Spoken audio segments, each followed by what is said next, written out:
Am I still?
Honestly, I'm good. Hi, welcome. Good evening, everyone. This is an informational meeting of the Augusta City Council. Today is Thursday, March 12th, 2026. Let's begin with a Pledge of Allegiance, followed by a moment of silence. To the flag of the United States of America and to the republic for which it stands, one nation, under God, indivisible, with liberty and justice for all.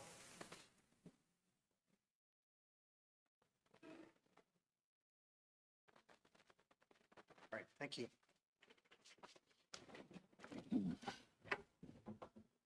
Again, welcome. Let me preview tonight's meeting for everybody here and watching. As usual, we have three parts. Part A is persons wishing to address the City Council. We've submitted a formal request to do so. We had one request from a Mr. Enoch Petroselli. Is he here tonight? At least not yet. In his absence, we'll move on to Part B. Part B is open comment period for any persons wishing to address the City Council, and then previewing Part C, the four topics that the council will be discussing tonight is first, the Riverlands tax increment financing proposal. Secondly, the Augusta Fire Department's new medical director, Dr. Taylor Klein. We'll be getting to meet her. Third is the emergency management spring flooding preparedness. And finally, a discussion of our public transportation plan. So with that, we're going to go back to Part B, open comment period for any persons wishing to address the City Council. Are there any? As you participate in the open comment period, we ask that you introduce yourself and tell us where you're from, Mr. O'Hara. I'm from Frank O'Hara. I'm from the town down the river, Hollowell, but I'm a member of the ad hoc homeless advisory committee here in Augusta. And I just want to say a couple of remarks tonight in support of the TIF for the Riverlands project. I'm inspired by this a little mathematics that I learned from Kevin Judkin's Facebook post, where he analyzed Social Security payments that you make over your lifetime, did the compound interest, got the present value, got the percent that you paid out, compared it to the percent that you get, and concluded that Social Security was an investment. And Kevin, that was incredible work. Frank, I admit it. I cut and paste a lot. So No credit here. I wanted to use simpler math around this Riverlands project just to say some of the benefits that this offers and thinking about the homeless crisis that you're dealing with as a council. And that is the goal of the council and the goal of all of us is to reduce homelessness in the city. And there's two ways to do it. One way is to add more beds, and that's something you're looking at, and you're doing an ordinance, and you're considering what to do to have enough emergency beds to serve the people so they don't have to be in the streets. But the second way, thinking about it, is to shorten the amount of time people spend in the homeless shelter.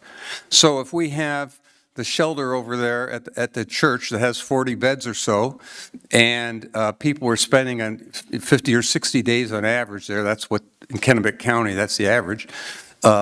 If you can reduce that to 30 days, you reduce the number of beds you need to serve the population down to 20 instead of 40. So if you could cut that in half, that would be good. Now, this project, this Riverlands project, is designed, in a sense, to do that, to get the toughest people in the homeless shelter, the ones that have the most issues, have been homeless the longest period of time, that have maybe the most multiple issues, the hardest time staying in the private market, get them into some housing, and then provide them with services in that housing that helps them with employment and counseling and addiction and anything else that they need. And the wonderful thing about this project, which is unlike most such projects I've dealt with, is that the state, this is part of a new state program where the state funds those services indefinitely. It's not like old City Hall across the street came in as a congregate housing project and the state cut the money for the meals and everything after 2 or 3 years or something, and the developer, has come up with some money since. This is a case where there's a dedicated source of money for this project indefinitely. It's the real estate transfer tax of houses over $1 million. It's a new fund source, and it's dedicated to supporting services here. So those will always be there for this project. This is one of 5 new projects around the state of Maine. Augusta's lucky to be one of the 5 being selected that has the opportunity to do this, to use these beds. And it will provide the subsidy for the housing, the vouchers, and the services. An earlier project, and I think Amanda has talked about some of this stuff earlier, but these are projects that generally the project in Portland of this kind looked at reduced by 70 to 90% police calls, jail time, emergency room visits, medical expenses, all those kinds of things that are, that surround some of these long-term homeless people. And that's a benefit. It doesn't show up in the spreadsheets anywhere when you're doing the TIF or when they're doing the cost benefit, but it's a benefit to taxpayers that this is not burdening the police department the same way. And people stay in this housing much longer. And, again, this is a group that often gets evicted from the private housing and is back on the street. In this case, they are able to stay in the housing and gain skills and finally, move after whatever period of time when they've got there. So the total savings in this Portland project, this is back in the 2010s when money meant something, it was about $1,000 a year per person when they looked at the surrounding police, health, medical services and everything, the savings that the city was experiencing. So that's my Kevin Judkins rant about mathematics and public policy and why this project is an investment like Social Security and not a subsidy social welfare program. So thank you. Thank you. Willing to take questions, if there are any, councilors? All right, great. Okay, Thank you. thanks. Okay. Well, we'll finish the open comment. We're going to remain in the open comment period for right now, and then we'll go back to Part A. Is there anybody who wants to participate in the open comment period? I'll participate. You're on the We're going to come back. We're going to come back to you. Okay, I don't have a copy of the agenda. Is there a way I could get one? There might be one on the table back there. Okay. No. All right. All right, Mr. Petrotelli, you want to? We'll take you right now. Okay, thank you, sir.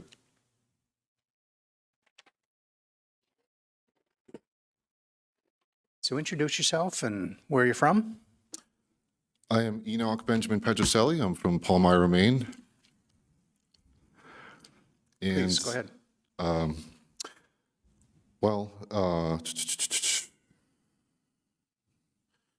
So what I wanted to bring up today is some struggles I've been having related to being, I'm not in the system any longer, but I was in the Riverview Psychiatric Center NCR program, I guess I would call it. And I was discharged completely from the system in 2024, July 2024. So I noticed after I was discharged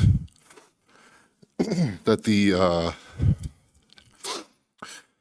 progress I had made was not public, but the issues that I had, like even the issues I had with being in the system, therapy, etc., were publicly exposed every time I went to court to progress forward. This made my life, excuse me, extremely difficult, and even after I was discharged, my life was very difficult, and I suffered tremendous grief, tremendous loss of relationships because of the slander that I was experiencing in the community of Maine, basically. So that's why I'm here. I would like to see if we could work together and address some of these issues. I have the perspective of a client and as a sovereign citizen in the matter. Therefore, I think I have the right and in this case, the need to bring forward information about the tremendous suffering that occurs for people who have a mental illness. I have a mental illness, and I do try to tell people that a mental illness does not mean I'm stupid or retarded. It means that I have mental illness, and so the problem with that is I can stop here, or I can fill you in more information, but I want others to hear it as well. So that's the first part of what I want to discuss.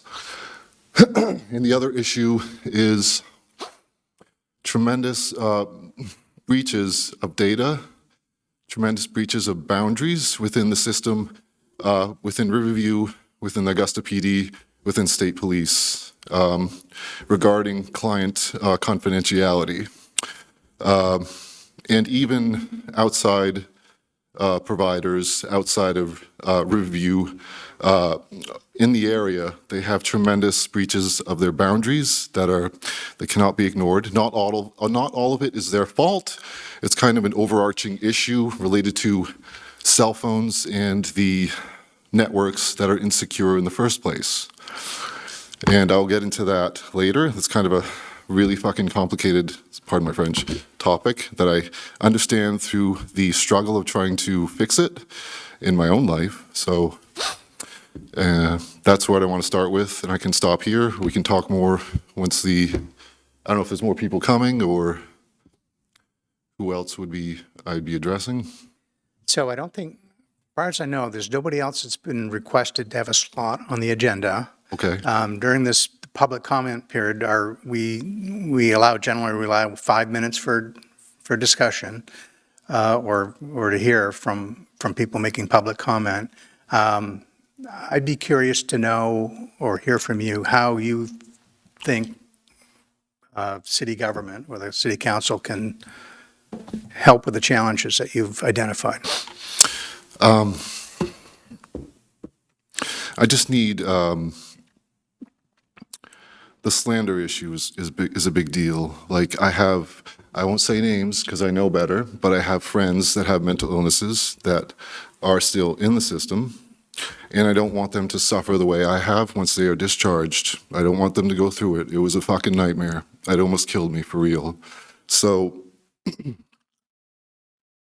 I'm just trying to communicate to everybody who's part of Augusta, part of the state, that it's just horrific, the things I've seen, horrific how I've seen people treated and disrespected in the entire community because they had a mental illness or they committed a crime. It's horrendous how much disrespect and gossip. And I can't even go out. I can't go to a bar. All that has to happen. Hi, I'm Enoch Petroselli. He's that fucking Riverview guy. That's all that has to happen. And nobody there wants me there. It's fucked up, dude. Because, like I said, it's every time I went to court for 17 years, I'd get slandered in the paper. None of it was even true. It was just bullshit. And they could take my private conversations with my therapists, and the therapist goes on the stand and testifies about my private conversations with them. How is that helping anybody? How is that helping a client? How is that helping me? It does not help them. It gives them tremendous stress. It destroys their lives. If they talk about their significant others, if they talk about their girlfriends, their relationships are immediately destroyed by the people slandering them openly in court. It's a public court hearing every time we go to court, and it's a nightmare. It's just a nightmare to deal with. And these people, my friends, are suffering in the system, and I don't want them to suffer the way I did. I should not have been surveillanced after I got out of Riverview.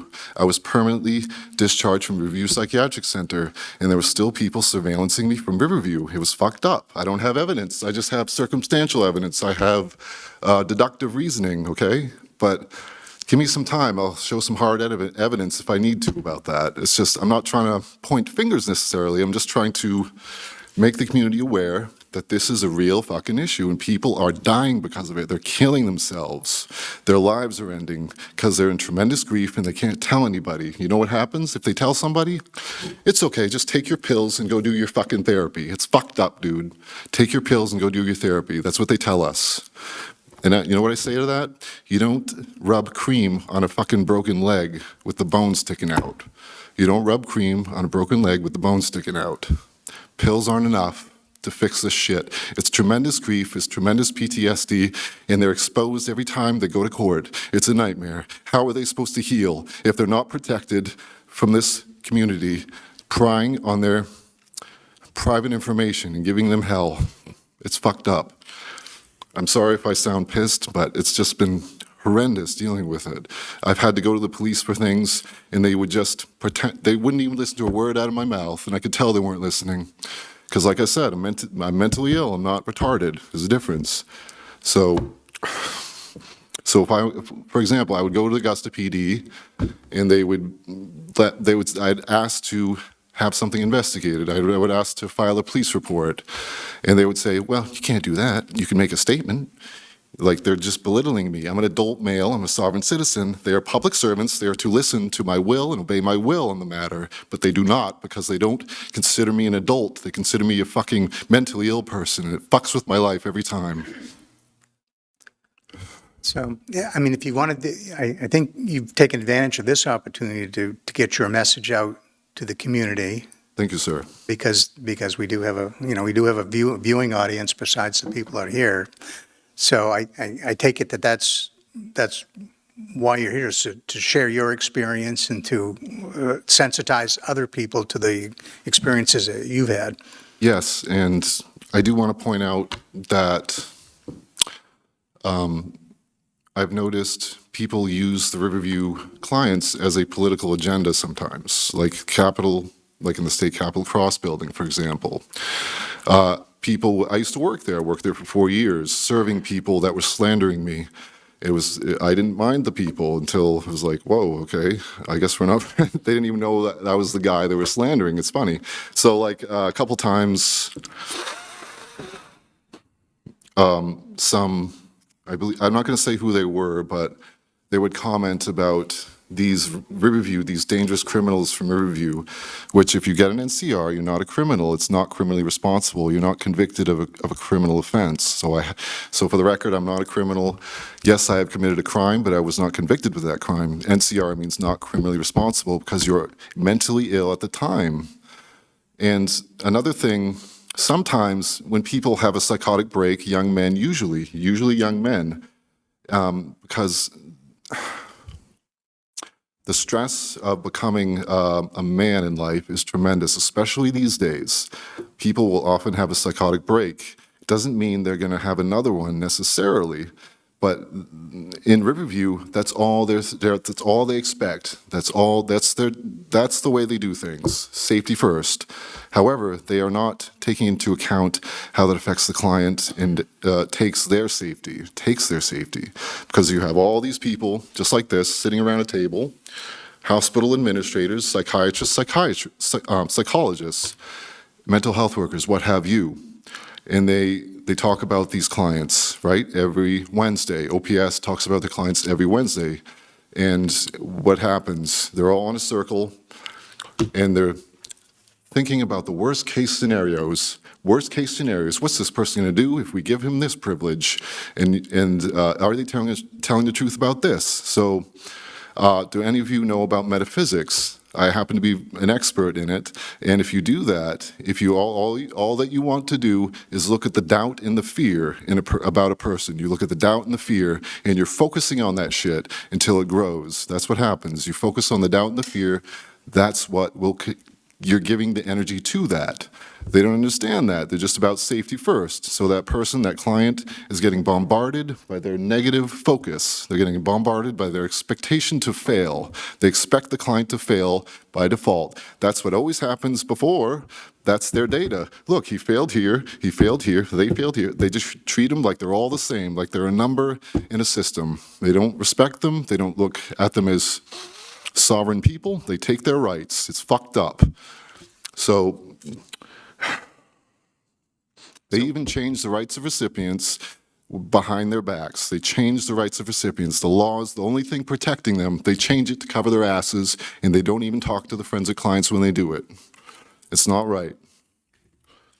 So we've heard your message, and you've had an opportunity to share the message widely as well by, with people watching and so forth. Is there anything you want to add by way of some wrapping up? Okay. Yes. There's an overarching issue regarding internet security in Maine. I know you probably noticed. Have you? No one?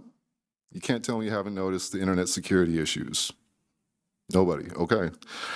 So when you get a text on your phone from somebody and it looks suspicious, this is a problem. I go to KBH, right, Kennebec Behavioral Health, and I was getting texts from KBH that they didn't send me.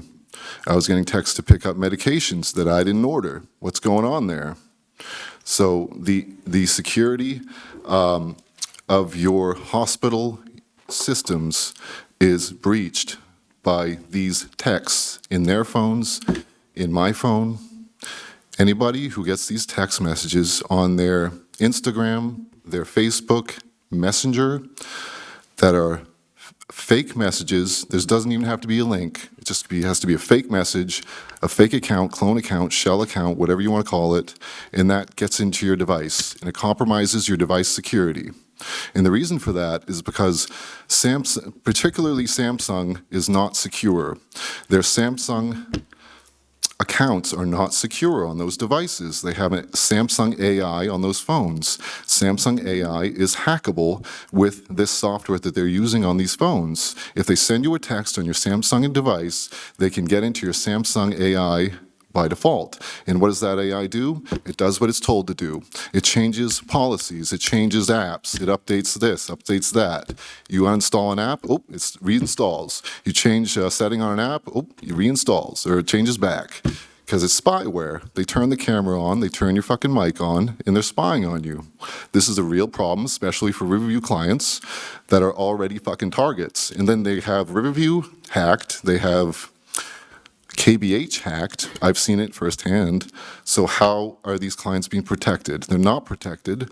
And then the breaches in confidentiality are also an issue. They should not be talking, nobody should be talking to Riverview about me. Nobody should be talking to Riverview about me at all. Unless I sign a consent form. And it still happens. I know it does. I've seen it happen, even after I was fully discharged. So going back to the internet security issue. So I don't think we're going to be able to help you with, I know, but I wanted What's to bring it up. happening I need to with make you aware of it, all right? Yeah, It's part of the issue. That's why I need to bring it yeah, up. yeah. But that's all I had to, on that agenda, that's what I wanted to talk about today. all right. Do councilors have any questions? All right, hearing none. Well, thank you for coming forward and participating in our meeting tonight. Thank you for having me. I appreciate your time and for listening. I know it was a lot to put on you, but it's not like anybody listens to me anywhere else, so I had to tell you, all right? Well, the message is out there now, and the warning. And so I don't know how this meeting works exactly. Do I speak again, or is I don't have to? No, no, Okay. done if you're done. Okay, thank you. All right, thank you.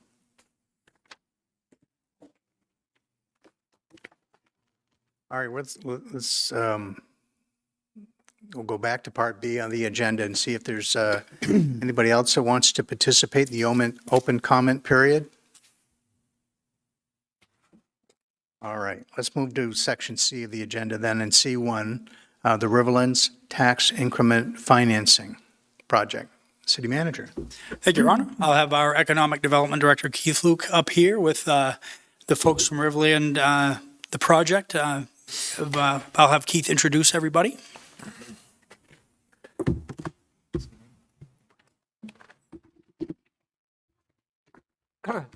Good evening. I'm Keith Luke. I'm the city's Economic Development Director. We've got Brian Seitz and Amanda Bartlett here tonight to talk about the Riverlands project. I think what's important about this discussion, we have effectively a social service program that manifests for discussion consideration tonight as a affordable housing TIF.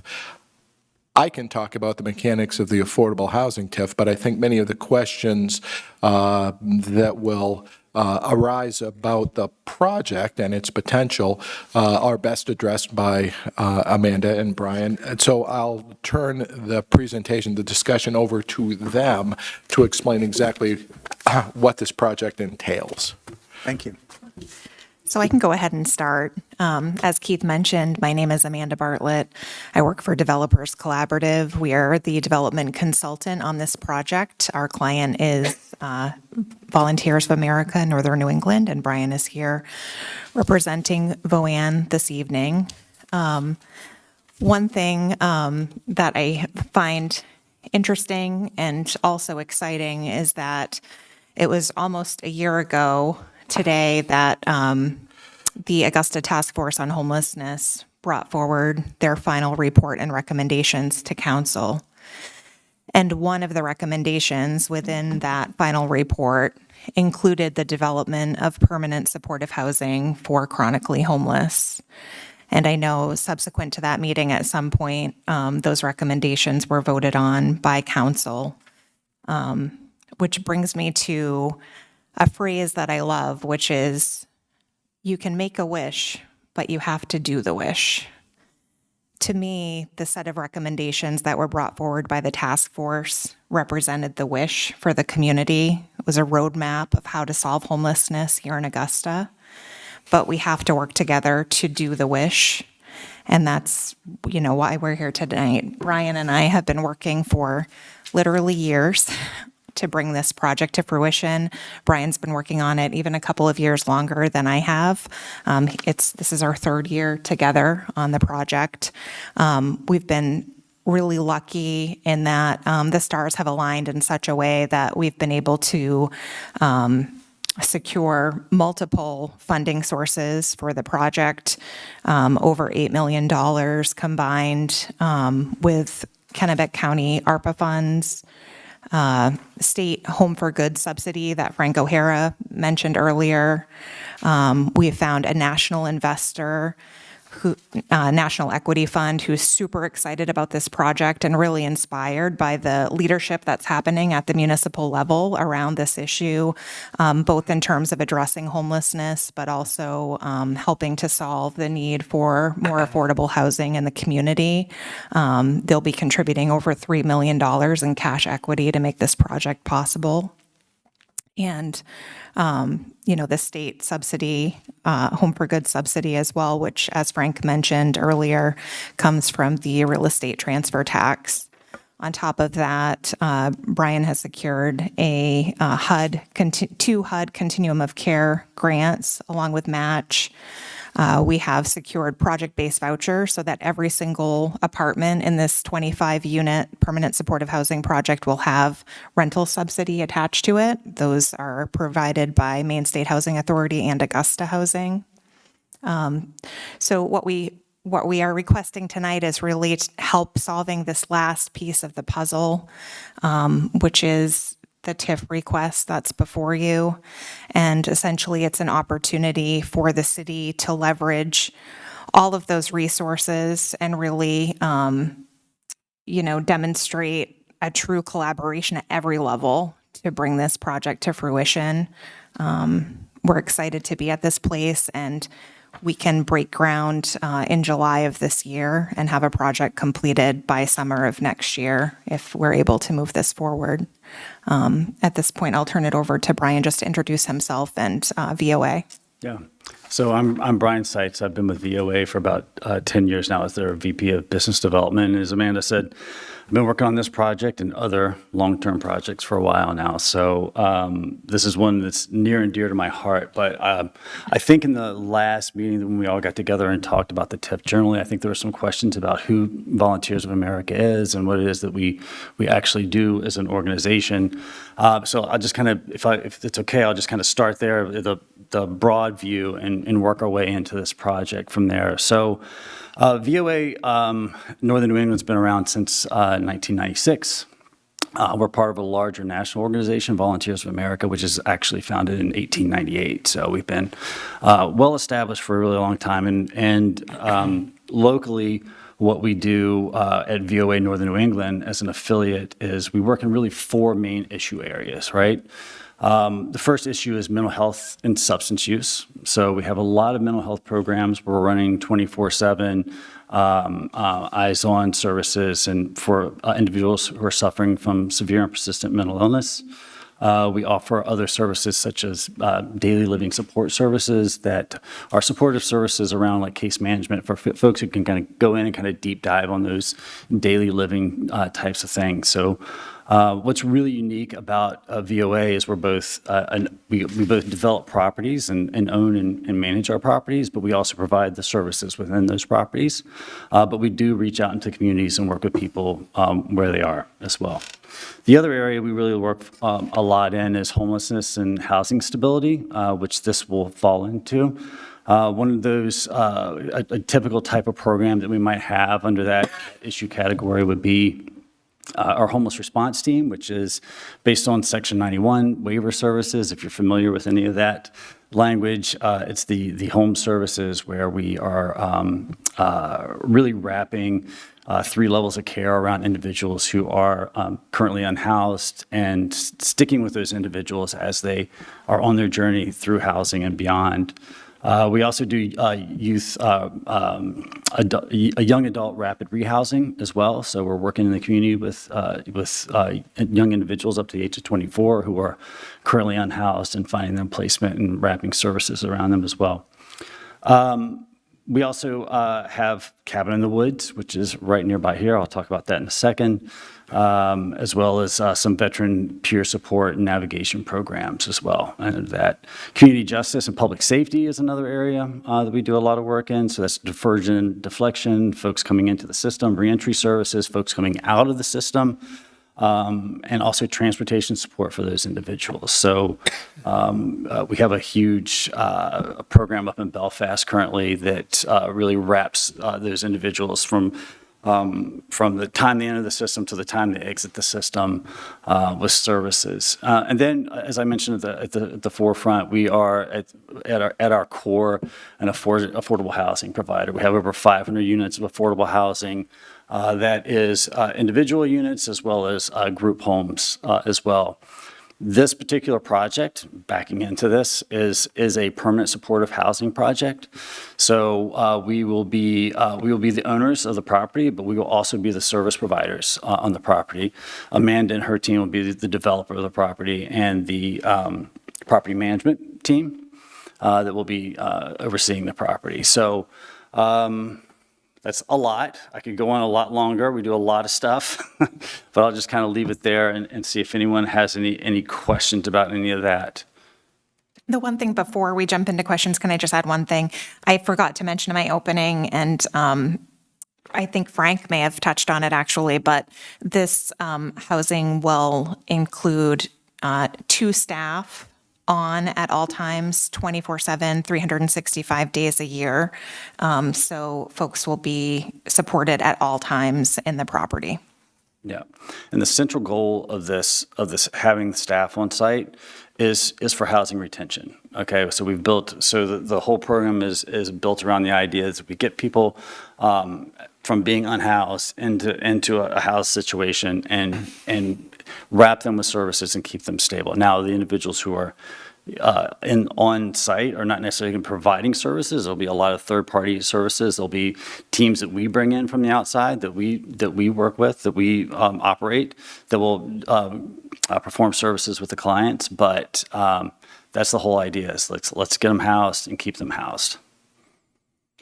All right, so to my way of thinking, there are 2 parts to this, and that's talking about the merits of the project itself and then the TIF part of it. So my suggestion is that we follow up with Amanda and Brian and ask them any questions about the project itself, and then we'll turn back to Keith and get the nuts and bolts of the TIF piece of it, the financing piece of it. Is that all right? Councilor Michoud? Yeah, 2 staff on 24/7. Are they going to be professional staff, or are they going to have qualifications to be able to work with the folks that are living there, or are they going to be landlords? It's a great question. So we're calling these individuals, so the way that DHHS has designed this program, they're allowing us to kind of come up with the names of what these staff are. And currently we're calling these folks housing support specialists.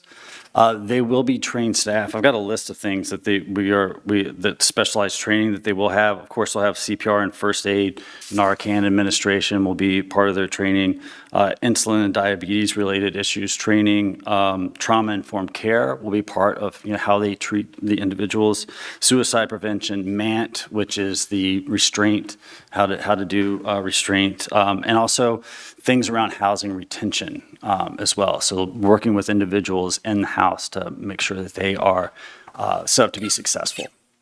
So you're not going to just put an ad in the paper for, they'll have some form of professionalism. And I just have one more quick question. Volunteers of America is a nonprofit, It is. but you'll be operating a for-profit business? No.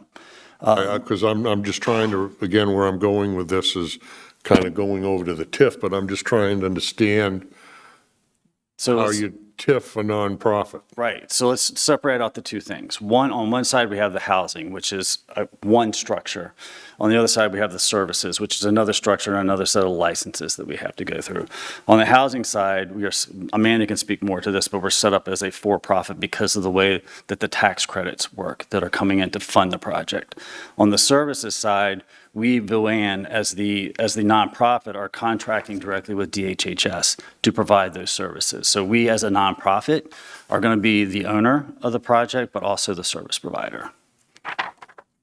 And when he talks about owner of the project, there's a for-profit limited partnership that owns the project, that will own the project and currently owns the land. And it's required to be for-profit in order for the investor to be eligible for tax credits. So we see that throughout the city with Hodgkin School, Maple Street Apartments, Sturgeon Landing. They were developed by a nonprofit, Augusta Housing Service Corporation. But in order to be eligible for tax credits, the property has to be owned by a for-profit limited partnership. The general partner in the limited partnership is usually the nonprofit, which is the case here. VOAN is the general partner. And at the end of the tax credit compliance period, they'll have an option to buy out the investor if the investor will allow it. Usually they want to get out, but not always. And, then they would be the full owner of the project. Councilor Lind? Thank you, Mr. Mayor. Nice to see you again, Amanda. Nice to see you. So one thing caught my eye, coordinated entry system. I haven't heard that since, talked about it in 2021. We had that little task force trying to get people off the street. So if you could talk about that a little bit, but I do have a concern I want to just relay in that I sit on an advisory group for the warming center, and we're seeing people showing up that are leaving places, sober homes, other facilities. They get frustrated, and not often it's anecdotal, but they're away from family, kind of away from their hometown, away from the support system, so they end up in the warming center, and they kind of end up in a worse place. This facility, your program, and I'm naive with this type of service. What are you going to offer that will retain people, keep people, and keep them from getting frustrated or perhaps just leaving and ending up in a worse place than they were to begin with? Thank you for bringing up this question. I think it's a question that a lot of other folks have asked as well. So this program is modeled after 3 other programs that exist currently in Portland, that the oldest one has been in existence for 20 years this year. And what they found is that when they bring folks inside with the 24/7 supports and with a 12-month lease agreement, so they're tenant and permanent housing with a standard lease agreement, it's not a situation where it's presented as like something that could be temporary. You're making a commitment to be there. The data from the projects that have been operating for, again, almost 20 years is that 89% of folks end up staying in housing with an average tenure of 4 years, which is what we see in all of our affordable housing. That's kind of the average. I did actually reach out to Preble Street, who operates those properties, to ask them that specific question. And they said that it almost never happens that somebody would leave the program and return to homelessness. What can occasionally happen is that somebody comes into the program and maybe needs a higher level of care than they can provide, or they find out that they're really ready within a short period of time to move on to a more independent living without the supportive services.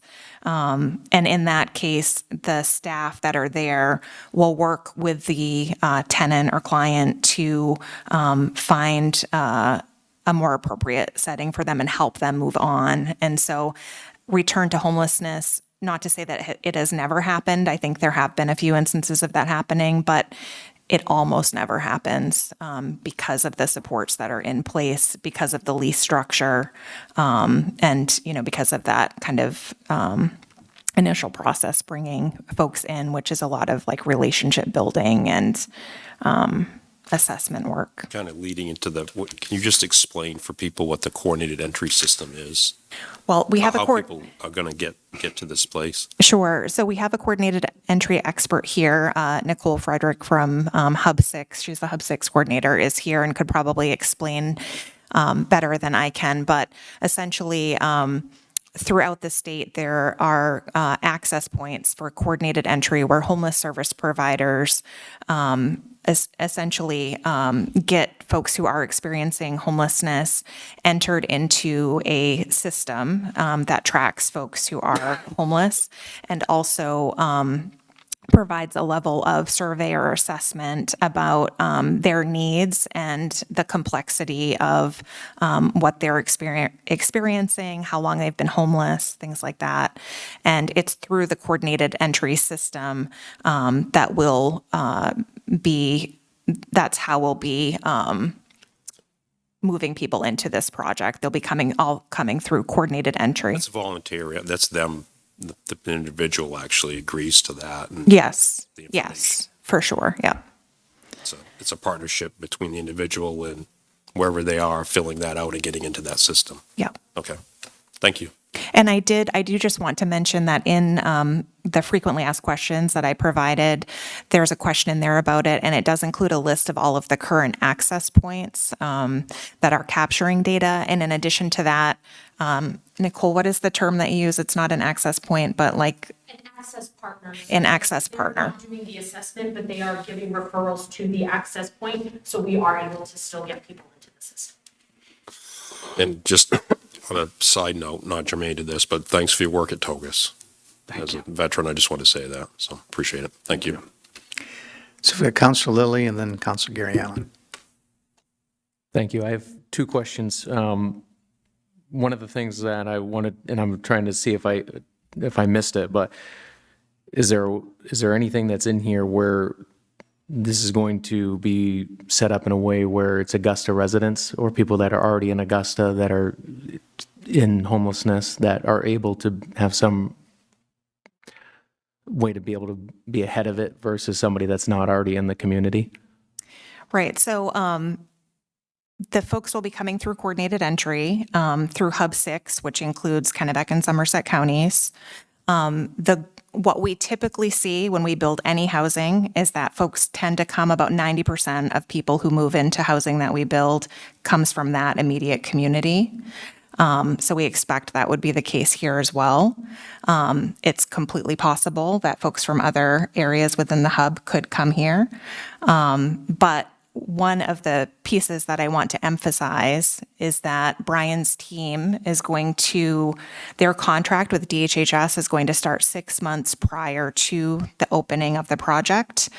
And a lot of that work, 6 months ahead of time, is going to be doing the work with the homeless service providers in the community, doing outreach work to folks who are homeless in the community to try to ensure that we're building relationships and getting folks to access points if they're not already in the system. I know that I was talking to Julia at the warming center today, and, she's served 73 chronically homeless individuals who are from Augusta this season. So the need in Augusta for folks here is huge. So thank you for bringing that up. That's. Yeah, there'd be the thought is that we have a facility like this and we aren't able to capture any of the people that are already here.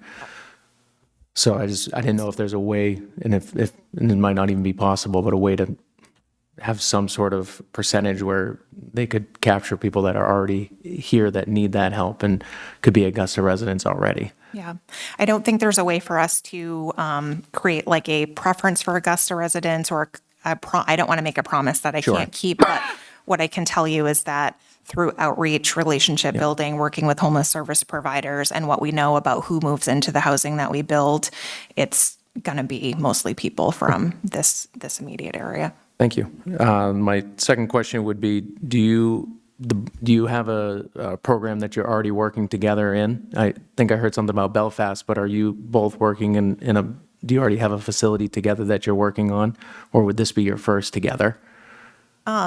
We've been working together for 3 years on development projects, but it will be our first operational experience together. Yep. Thank you. Councilor Gary Allen. Hi, Amanda. It's nice to see you. So I've had the opportunity to visit the Portland-based sites, housing sites like this, and I think one of the things that I most appreciated about those housing sites was that it was very clearly a home, right? So these are apartments or efficiencies, maybe in your case, that individuals, just like any of us, would rent an apartment and make it our home. And that's what I saw at those sites. And then they also happen to have the providers and services that wrap around them. And I think that's what clearly for me makes it very different than like a sober house or a recovery residence or even a shelter, is that folks really got to settle in and make what a home, just the way that I would make my apartment into my home. And so I am very excited about this. I'm particularly interested I saw in your talking points document that it would be an annual reimbursement of the city of about $16,000. I don't see a document related to how long the TIF would be, but are you able to tell me that? And then also, I wanted to highlight, I'm not very good at math, but I'm pretty sure that's a very small percentage of the amount of money that you're bringing in, about 8.4 million. And so I think I've never had something before me that would result in such a low investment from the city in comparison to the amount of investment from other governmental partnerships. Especially want to highlight and thank the Kennebec County government for coming to the table with a portion of the ARPA funding. I just think this is simply a no-brainer with the amount of money that you've brought in for this housing, the deep need that's in our city, and how much the city of Augusta would actually have to put on the table to kind of tie a bow on this project. And I also just want to state, I have about 22 people on a short list in my brain that I will be getting coordinated into the coordinated entry project, ready to go as soon as you guys open the doors. All Augusta citizens that we all probably know very well. And so it is a 30-year, Counselor Allen. I just wanted to answer your question there. And the amount of the TIF reimbursement would represent less than 1% of the total operating subsidy that we'd be receiving on an annual basis, not inclusive of the capital funding of $8 million. I think that is an amazing investment for what we will have from that. Thank you so much for your guys' work. Councilor Sinkowitz. Thank you, Mr. Mayor. It's good to see you. The TIF community meeting was very informative, and I really appreciate how much information you came back with after that as well. I remain very excited about this project, as I said in our meeting however many weeks ago it was. One of the things that I noted in the information that you brought forward was the homelessness needs assessment and how that had identified the need for 210 additional units of permanent supportive housing, and that this is greater than a 10% bite at that in Central Maine. I feel like we are often in the case of having to nibble around the edges of this issue. And this is a fairly large bite. And I really appreciate the work that's gone into this in thinking about how we can make a significant impact and feel like something is changing. In my understanding, permanent supportive housing is one of those gold standards that you're going for when you're trying to get people out of chronic homelessness, that this is one of those steps you have to have in order for people to be successful when you're looking at the entire population and the range of living skills that people have within that population. It's my understanding that this is a type of housing that Augusta doesn't currently have. Is that correct?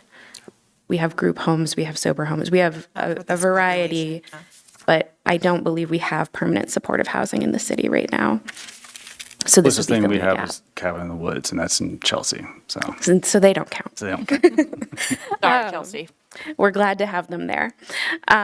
One of the things that I was hoping you could talk about a little bit is your ongoing model. So one of the things you talk about is the residents paying rent and the rental subsidies, the project-based vouchers, and also the requirement to pay rent should they gain employment. I think that this really, to me, speaks to the sustainability of your project, and I wonder if you could speak to that a little bit. Sure. So essentially, Brian's team, through all of their work, both on site with their staff on site and outside resources that they'll be bringing in, folks who are in a place where they are ready to work or ready to get ready for work, will be able to be connected with resources to do that. And the data that I received from Preble Street, they had great statistics around that they have a lot of folks who, once stabilized in housing, are interested in working, and many of them are interested in working full-time, and if not working, volunteering in the community. And so the way the project-based voucher subsidy works is that if somebody does end up getting a job, as their income increases, their portion of rent is always based on 30% of their income. And so, it could get to a place where they pay for the full rent. That would be unlikely, but that could happen. The other really cool thing about project-based vouchers is that if somebody got to a place where let's say they're working or they're just stable, and they get to a place where they don't need to live in supportive housing anymore, if you are successful with your project-based voucher for 1 year and you're a tenant in good standing, and the housing authority has a voucher, or a voucher becomes available at the housing authority, you are able to move on. That voucher becomes portable, and you can move on to the private rental market to live in an independent unit. And the subsidy isn't lost from the permanent supportive housing. So it's just a really cool opportunity for folks to have a shot at moving on if they are able to do so. And I think Brian's team is going to be able to offer some great supports to folks and just kind of meet them where they are. Everyone's going to be in a different space, a different place, so. Yeah, if we see this a lot in our veteran services, right? So we're bringing homeless veterans in and connecting them with services, but also work opportunities. And once they have those work opportunities, they do tend to move on. But the great thing about this project, as Amanda said, is that subsidy still resides with the program once they do. Great. Thank you so much. Thank you for the work. I know this has already gone through multiple layers through our planning board and things like that. So there's been a lot of investment that's gone into this project. And I'm very excited to see the ground get broken and this project move forward. The last thing I'll say is that as a council and as a city, when we talk about especially chronic homelessness, we have been saying we need help from the state. Right? We've been saying this is a state level issue and we need help from the state. And when you look at the funding, this is what help from the state looks like. This isn't the complete answer for everyone out there. There's lots more work to do, but I do want to recognize that this is one of the things we've been looking for. So thank you. Councilor Judkins next. Thank you, Mr. Mayor. First off, I don't want one point to go by that isn't fully understood. The mere fact that if this is a tenant in good standing after 1 year and it's performed well, that they can port that voucher onto another property. They jump ahead. Right now, there's a 3 to a 5 year waiting list for those vouchers. And the mere fact that they can stay a year and then have that voucher they can carry with them, and the project doesn't lose the subsidy that a new voucher is created for that unit, is absolutely amazing. How you pull that off, I don't know, but I love it. I want to speak real quick about the simple point that when you come out of a shelter system or you come out of perhaps some hospital care, mental health care, that type of a thing, where do you go? And oftentimes it's like you're going to try to find a rent, you find a rent. But the problem is these folks really aren't accustomed to living in a rental environment, which is a very, very close, dense neighborhood, because you have walls on each side and a floor and a ceiling. You've got a neighbor all around you. And they come out with not really understanding somewhat how to live in that environment. So when I was a landlord, I did a lot of business with MoCo, and I actually received an award from MoCo. And it's because I wasn't just a landlord, but I put myself in a position of a housing support person. I would meet with my prospective tenants. They would get into the units. I would bring them a mop and a bucket, dishpans. I would provide a vacuum. I would show them how to use them. I would give them my number and readily answer their phone calls. These people would move in. They just didn't know how to live. They didn't know that they needed to mop the floor. They didn't know that they needed to take the trash out. They didn't know that their TV or their radio could be too loud for the person that's on the other side of the wall. That would create arguments and conflict, and they were ill-equipped to deal and resolve that kind of conflict. So for most landlords, it was just easy to give them an eviction notice. I actually kept many of the people that were working with MoCo in my units 5 times longer than they stayed in any other landlord's building.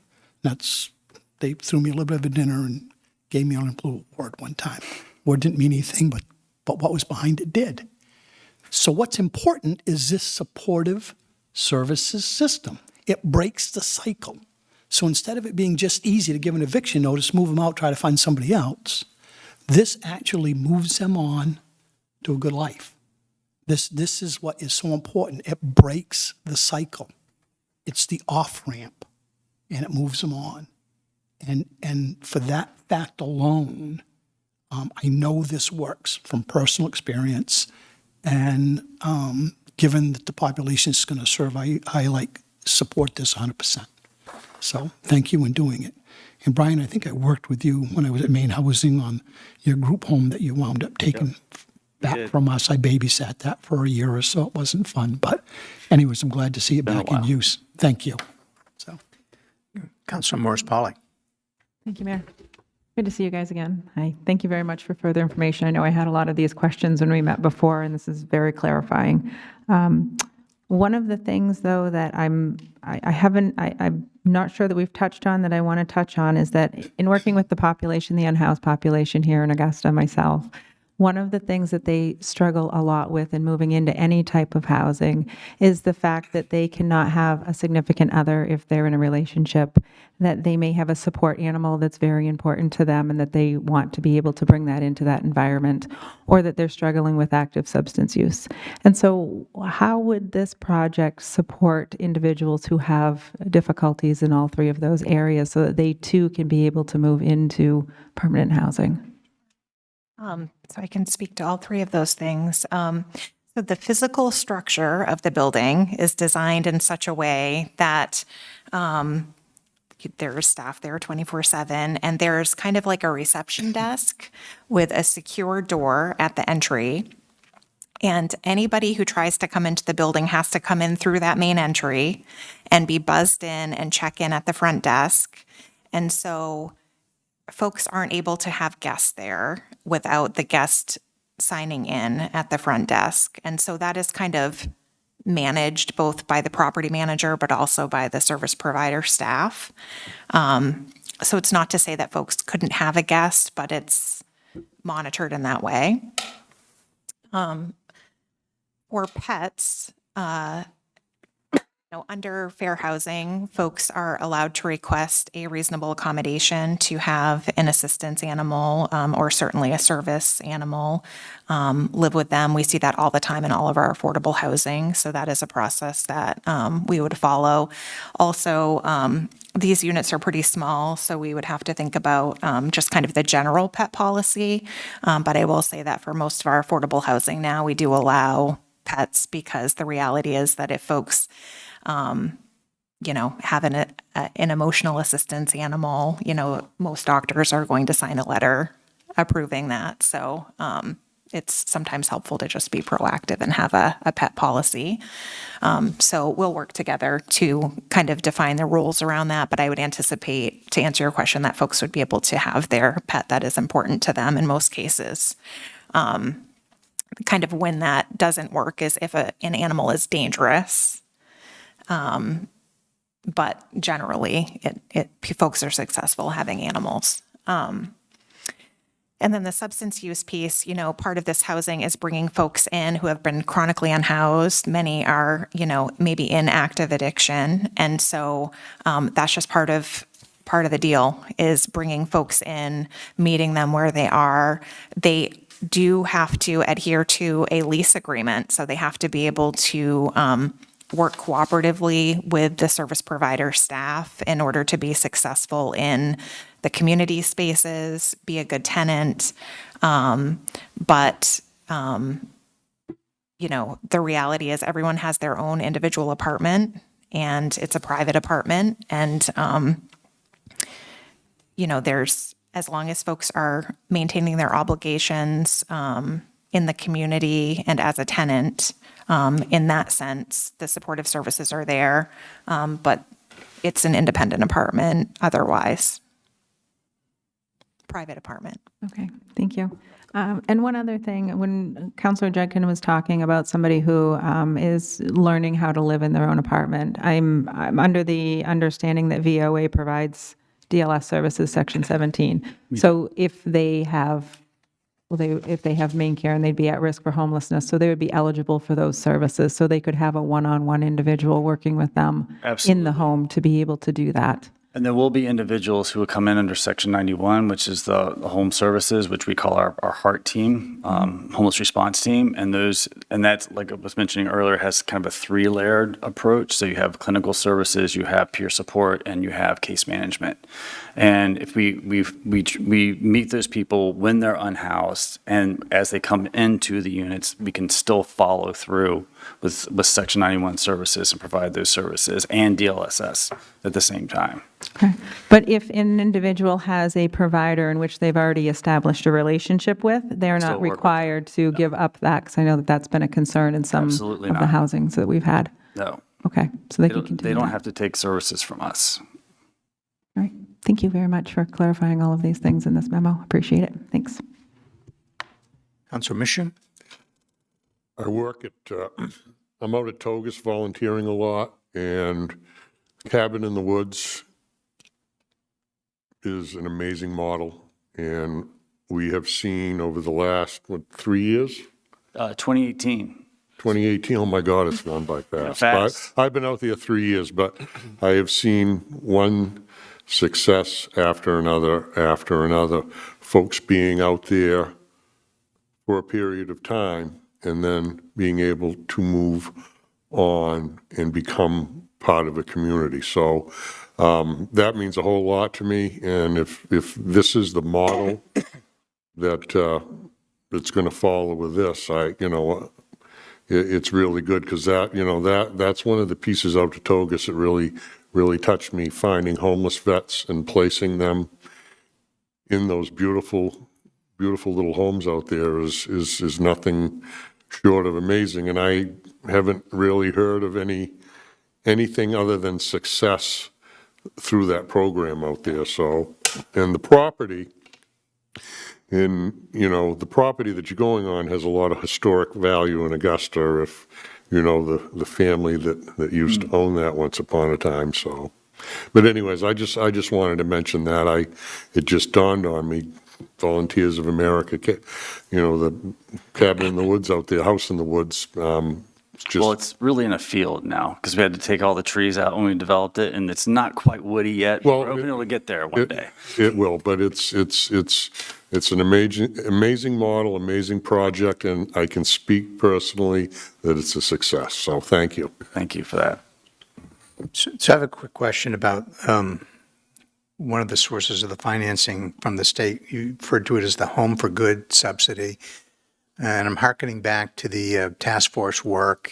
And one of the concepts I think discussed during those discussions was the Housing First model. It's my understanding this is essentially the same thing, or a change in name, or? It is. So, and when we were working through the task force, it was around the time that legislation was passed to create the funding for Housing First. When Maine Housing launched the program, they named it Home for Good.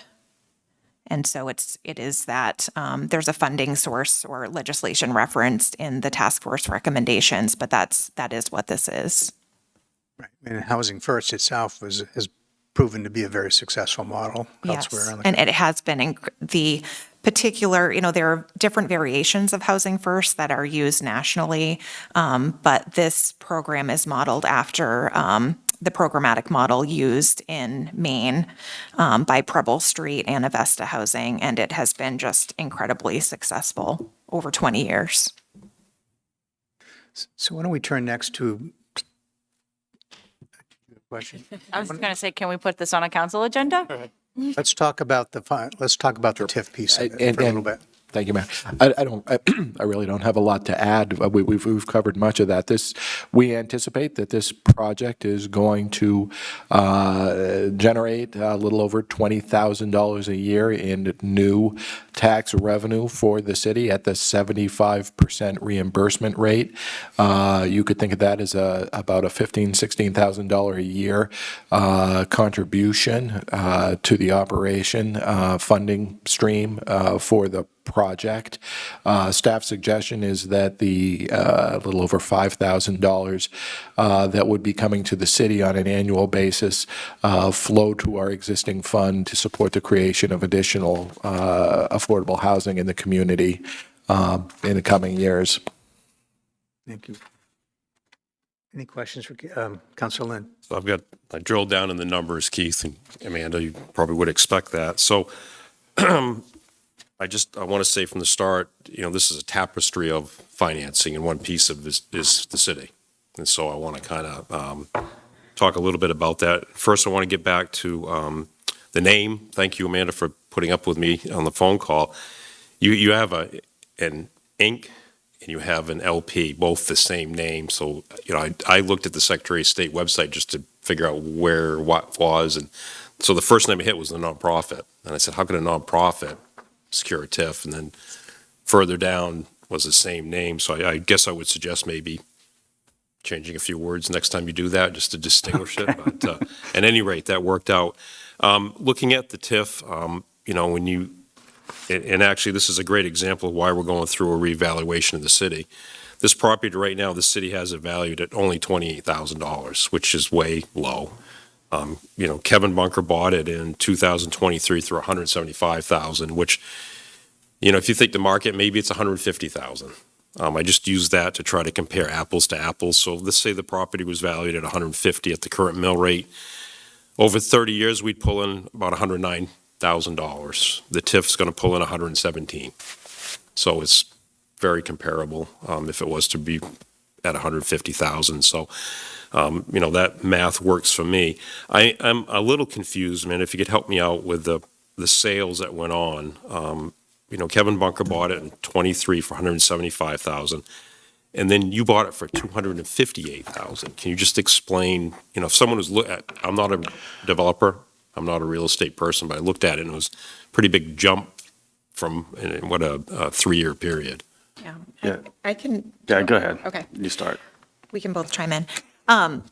So when Voan engaged our consulting services back in 2023, part of their ask and part of the work that we agreed to was to perform a site search for them. At the time, they had secured the ARPA funds and the HUD COC funds for this project, but didn't have a site. And Brian, you correct me if I'm wrong, but you'd been looking for A year and a half. quite a while. And so he called me and was just like totally frustrated.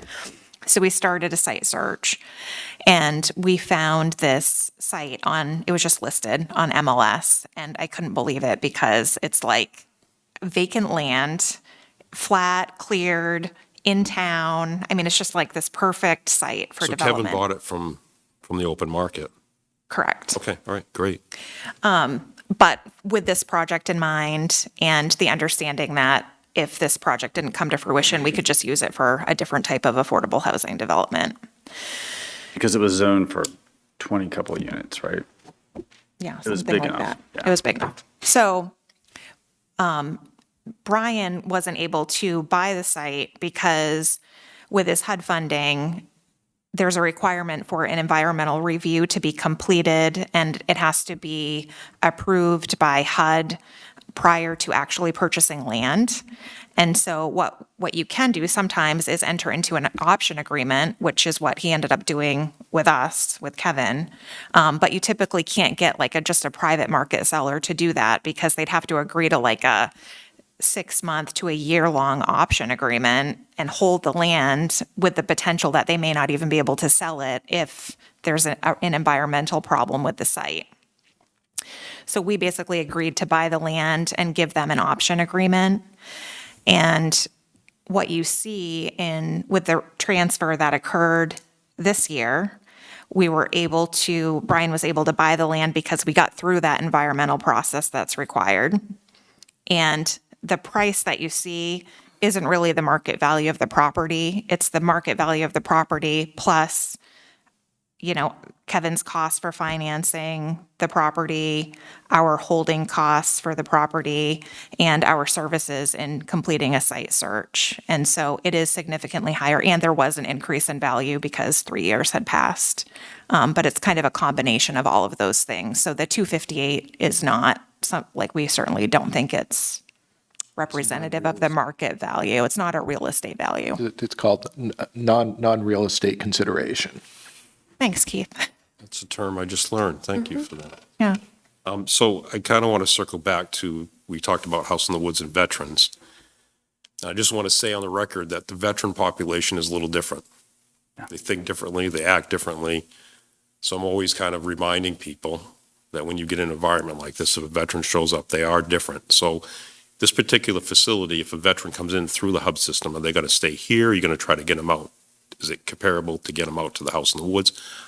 How do you anticipate working with veterans in this particular? It really just depends on availability of what we have at Cabin in the Woods or Veterans Career House or any of and realistically what their service plan needs would be, right? So if there is a spot here, but they want to live at Cabin in the Woods, we'd probably get them on a wait list to be at Cabin in the Woods when something became available. Because the only thing I can say to you is the magic of Togus. If I go out there for physical, my blood pressure is a little lower than if I go elsewhere. Yeah. Because it's a familiar setting, the way it's laid out, the way people talk and act. It's inexplainable unless you happen to be a veteran. So that's why that's important. And I get them caught up in something like this. They may work there, they might not. So I appreciate the interface between the two facilities, I think would be important to me. So thank you. So what I will say is Mike Merrill, who is our Director of Homeless Services, is a veteran himself. And so he understands that world a lot better than I do because I am not a veteran. And yes, he's very attuned to those needs and concerns. Thank you. Councilor Sienkiewicz. Thank you, Mr. Mayor. Turning to the TIF component, I appreciated the pro forma here, that it looked similar but slightly different than what we saw in the TIF committee. And I wanted to just check in my reading of it. One of the concerns at the TIF committee was the debt ratio and making sure that that was going to work out. And then long-term, the operating costs and maintaining a reserve. So what I see here is that both of those seem to be fairly stable over time with this new 75% TIF. And I just wanted to kind of have that conversation and put that on the record. Is that reflecting the reality of the finances that you're looking at now? Yes, it is. Then I think this is a great idea. And the other component of the TIF, I do love putting it back into the affordable housing. I also was wondering about Sand Hill and if there's anything we can do in that neighborhood that might need an upgrade, like utilities or things like that, that would benefit the project as well. We can take a look at that, but this is an affordable housing TIF, and our uses are pretty restricted to things related to the creation of affordable housing. What we can do with that money that we're gathering in that fund is studies. One of my first thoughts moments ago when we were talking about their need to do brownfield assessment of sites to pre-screen. That's the type of thing we will be able to contribute money to from this fund to facilitate the creation of new affordable housing projects going forward. That's the type of thing we can do. That makes sense. I always forget that these are more restrictive funds, but thank you, Keith, and thank you both. Thank you. Are there any other questions? All right. So has this been noticed for a public It is hearing? not. We will probably see this on the first business meeting in April. Okay, is the council satisfied with the discussion tonight? Want to move this forward? Yes. Mayor and council? Yeah. Mayor and council? We can still have discussion when it comes up, but let's get it on an agenda. All right, very well. Great. Thank you so much. Very thorough. Appreciate it.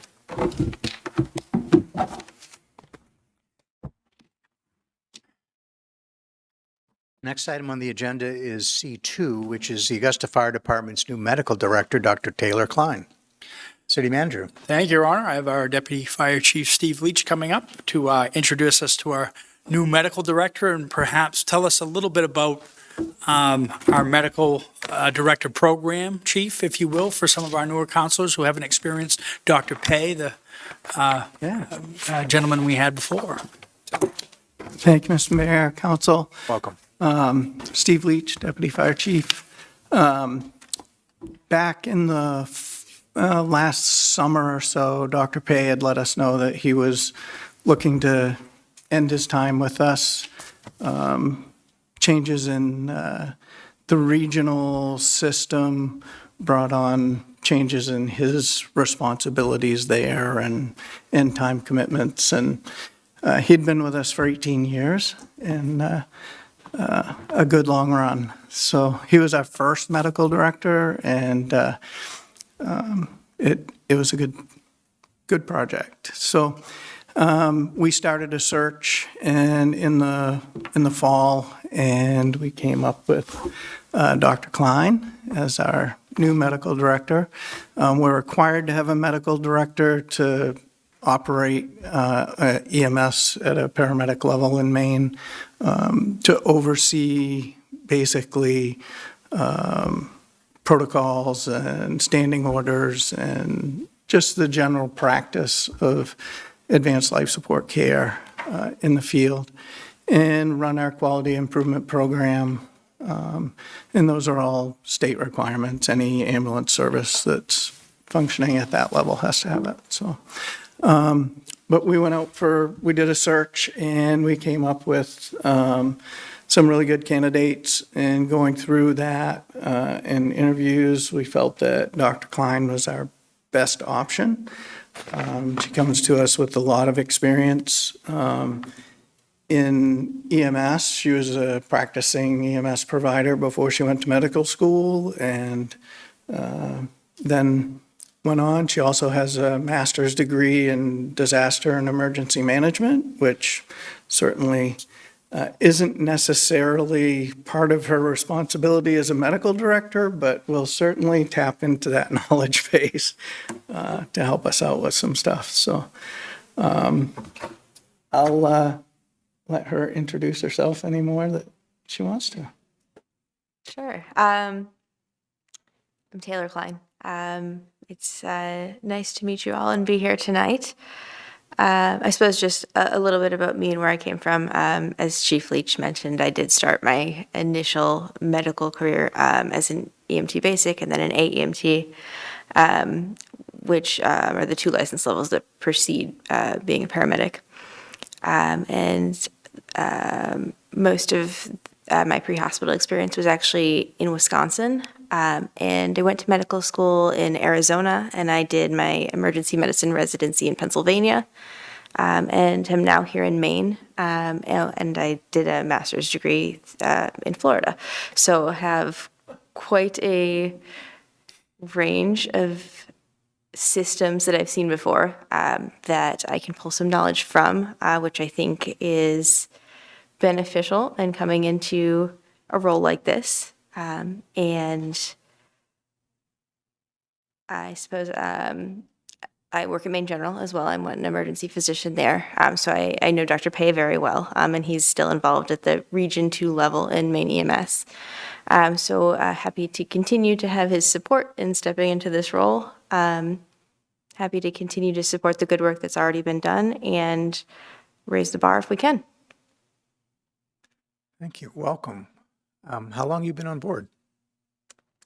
December, since December. December. Councilor Lynn?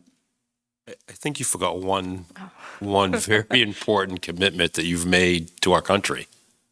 So I'll let you explain. Yes.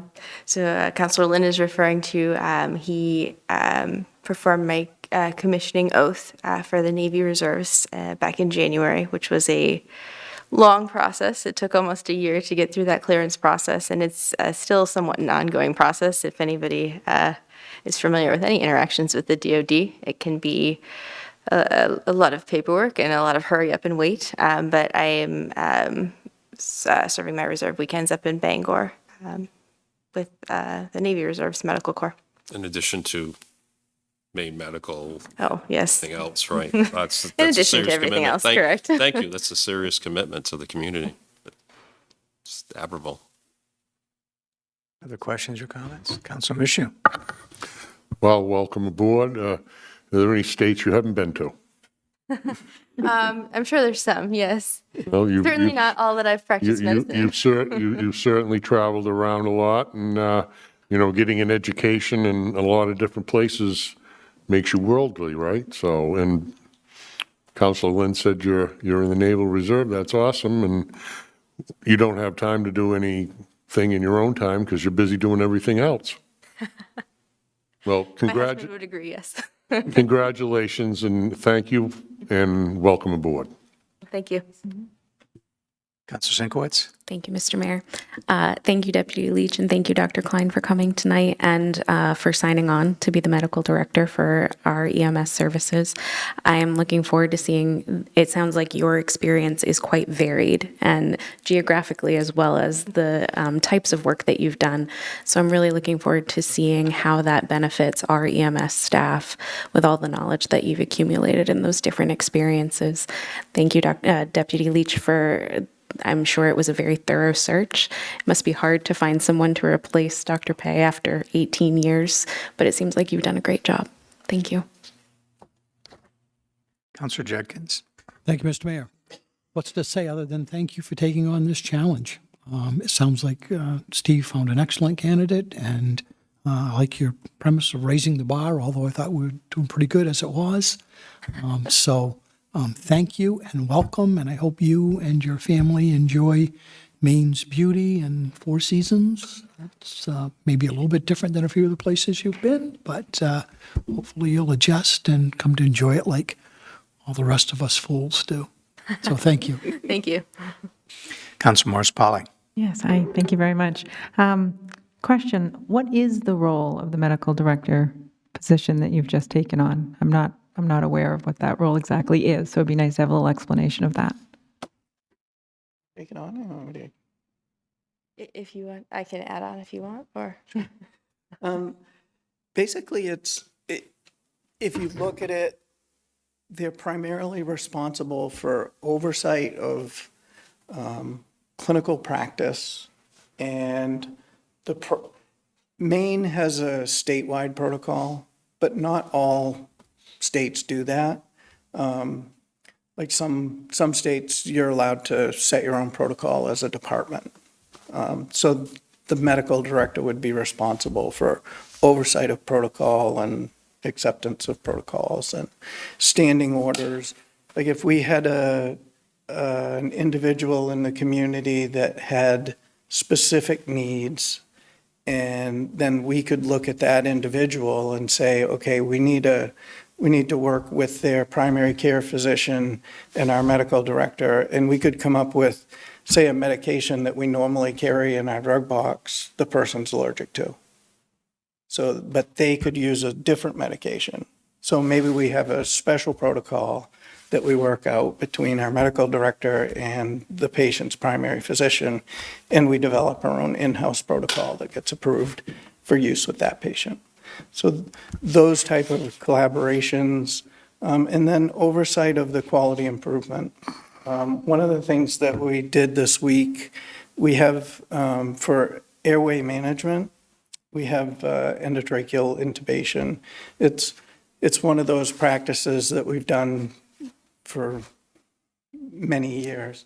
But as research changes, it becomes the standard of care, and then, well, something else becomes a standard, and then it keeps bouncing back and forth. So one of the things that we want to look at trying to do is advance that level to allow medication assisted intubation in the future. So we're looking at a year-long research project at what we're currently doing to try and advance that process next year, and allow the use of medications to help facilitate intubation. So it's doing that type of research for a year to then ask the state to allow us to do it. Just one of the projects. Yeah, so part of how Maine operates in having a statewide EMS protocol, the way that they typically address advances in that and ways that is going to change in the future is through the use of pilot programs, which is different than some other states operate. But an example for that maybe some would be familiar with in this room is Delta Ambulance has a critical care transport vent program that is approved as a pilot. The only critical care transport service licensed in Maine right now is Lifelight of Maine. And that pilot has run through their medical director, Dr. Diaz, with 100% QA for 3 years now, I believe. And the committee is now looking at off-ramping that program through the Transfers and Transport Committee and how we are addressing a new license level in Maine. As projects like that come forward, the medical director role often is to bring that to the state level. There's two components to how something changes in the state. The Medical Direction Practice Board is made up of physicians, EMS physicians, who propose protocols and address the medical side of changing protocols. And then the Maine EMS Board is the more political side of that. And you, as a medical director for a service, end up in a liaison role. Sounds like very important and interesting work, so thank you very much. I'm curious, are you affiliated with or advise any other communities besides Augusta in your role as a medical director? I work also with Oakland Fire, which is the community that I live in. and they're a non-transporting service, so they provide first response. And as of next week, Fairfield Benton EMS is the only other agency. Get your hands full. Yeah, I don't know if I need more projects. Counselors, anything else? All right, we really appreciate you taking time out of your schedule to be with us tonight and to be introduced, and same for you, Deputy Chief. Thank you. Thanks. Yeah, her husband may or may not be an Augusta firefighter as well? Yes, Yes. yes, my husband is an Augusta firefighter. A conflict of interest, huh? No, we vetted that. All right. Again, Thank you. thank you both very much. My God, Jared, we'll talk about service before self.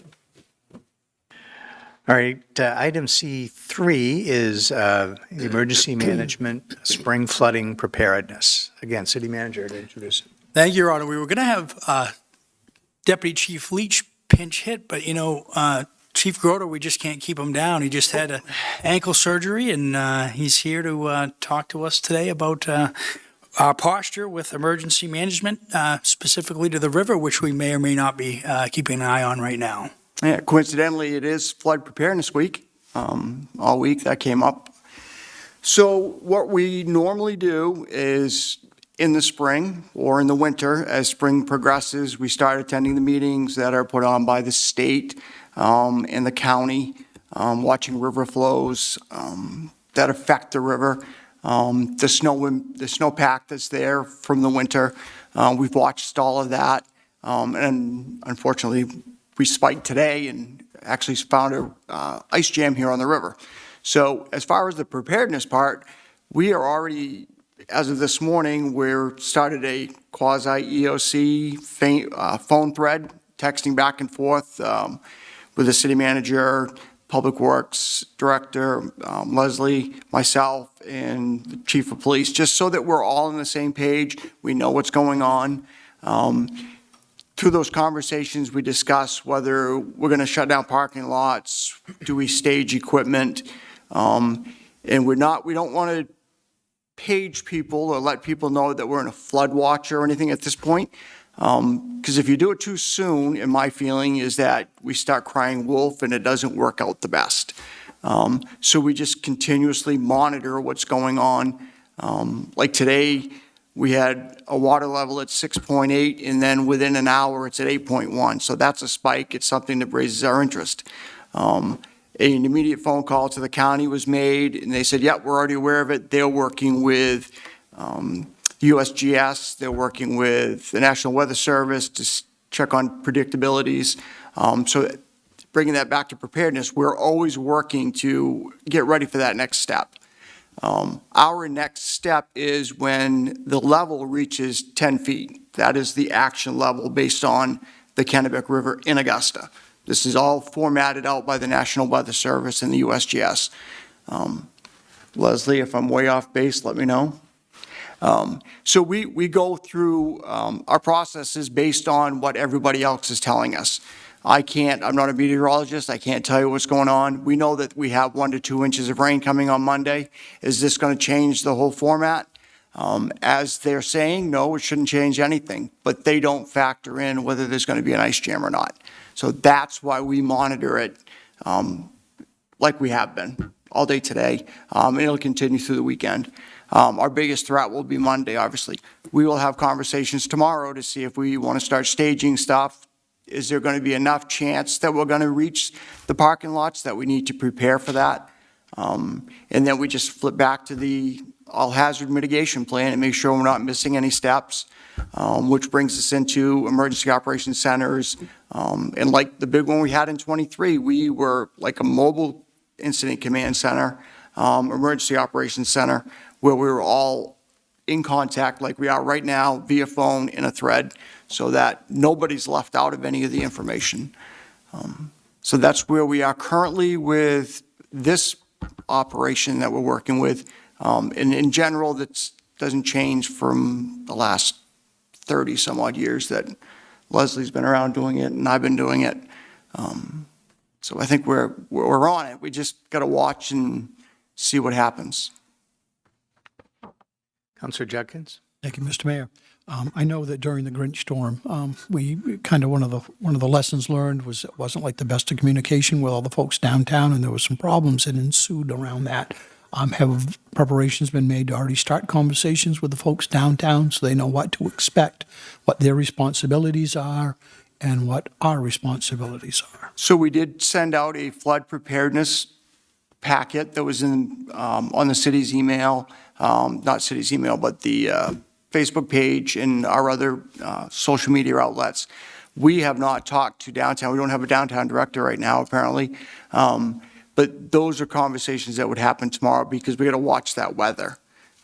We don't want to put people in panic mode. We don't want everybody to go in and lift everything out of their basements and then nothing happens. That's that crying wolf piece that. But there is a trigger point to start those face-to-face conversations. There is. If they say it's going to hit the 10-foot mark, that's our action period. That's when we start making mass notifications and touching base with people, making sure propane tanks are secured, and all the things are battened down at the waterfront and restrict parking. Okay, thank you.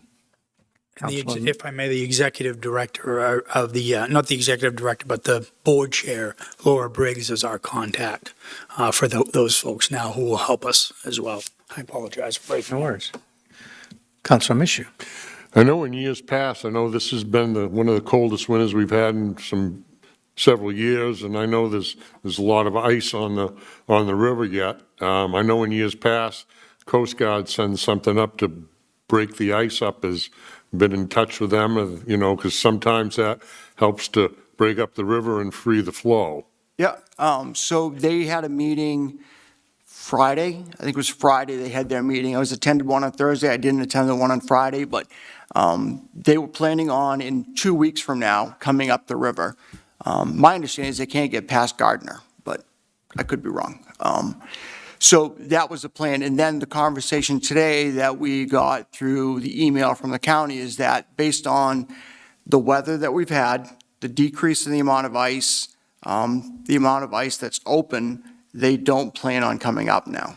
They think it's just going to melt away and take care of itself.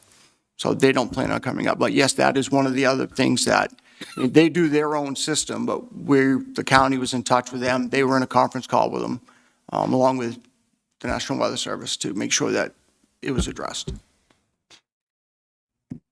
Counselor Lind? Thank you, Mr. Mayor. So Chief, I want to distinguish one thing and kind of work through this. I understand not to alert people that the flood's coming, but I do think there is a need for preparedness ahead of time, reminding them that they have a responsibility to be ready also. They have a responsibility to watch the river just like we do. Right. I think that's the piece that may have not gone well a couple of years ago. There's a little assumption that we were going to take care of everything, and we can't. No. Nor should we. No. So I think maybe some communication proactive communication with the businesses saying, hey, I know that's gone on in the past, but I think now's the time to say, we're watching, nothing yet, but yet, be ready. Please be ready. Don't be complacent. That river could come up real quick, Yeah, that. we've seen that. Real fast. And That's why the notice was sent out about the river prepared and flood preparedness early on this week. Just kind of get people kind of thinking, really.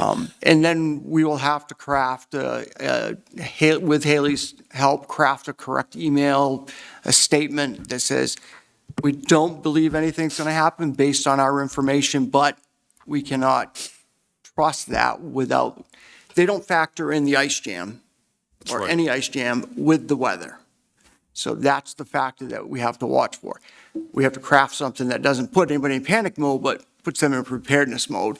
And where that line is something that has to be crafted. And I appreciate you referencing U.S. Geological, because what happens and what happened a couple of years ago, everybody's a scientist. That river is so complicated, the amount of water in the snow, the number of dams upstream.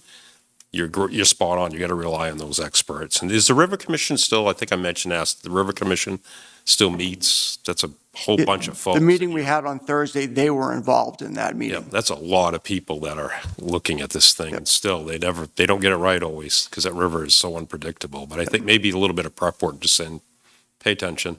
And they said the percentage was less this year of it happening than last year. That's good. Take it for what it is. Yeah, Yep. cautiously take that. Yep. Thank you. Councilor Sinkowitz? Thank you, Mr. Mayor. Thank you, Chief Leach, for coming down and talking to us about this, and then also keeping an eye on it all the time. I also wanted to shout out to Director Haley Govan of the What's Happening Augusta today. Also had some of that just consciousness raising for your average citizen about flood preparedness, particular to the river and then not, pretty broadly. So I wanted to thank the city for their work doing that, because as Councilor Lind was saying, it can be all of our responsibility to be as aware as we can. Those of us who live close to the river or far away, this time of year brings water. And I thought that that was very well crafted. I imagine you may have had some help with that, getting her the information. So thank you. And I know that Councilor Allen, he has, for the Access Center, they have their plan, it's in the booklet. And I'm sure she's watching her backyard because that's where the ice jam is. You may or may not all see me on my phone right now, looking up the protocols to make sure that we are prepared for phase 1 activation of emergency protocols. We are ready to go. Staff will be notified, and I am on call all weekend. You'll know when it hits 10 feet. I will. And I have a plan that the chief has helped us craft, and everybody knows what to do, and we'll be ready to go. Excellent. Anyone else? All right, great. Well, thank you for joining us tonight. I hope your recovery is progressing well. Yes, it is. Good. Can't wait to get off those crutches. Thank you again for being with us tonight and for the update. All right, fourth and finally tonight is item C4 on our agenda, the Public Transportation Plan, sponsored by Councilors Judkins and Morris Polly. Who wants to take the first shot? I can take it. Yeah, please. Thank you very much. And thank you, Earl, who put together some of the information, and Kevin as well for helping out with this. I know as a council that we are looking at and feel that it's really important that we look at public transportation here, and it's one of our annual goals. And we have explored to some degree a third-party transportation system, such as KV Cap. I don't believe that we have anything final, and we're hoping that that's forthcoming at some point here. And so this is really kind of a self-exploration into another option on what it would look like for the city itself to fund and put together a transportation system. We looked at it as maybe being an enterprise fund for the ongoing sustainability. We haven't, I don't think, dove into that at this point, so this is kind of preliminary. I think that a public transportation system here in Augusta is really important for a number of different parties and constituents that we serve. So we have the elderly, we have the working class who aren't quite at the point of being able to afford their own transportation. And we also have the unhoused individuals, and we have the young adults as well who haven't gotten to the point of a $700 plus price tag on getting driver's ed and going through that process.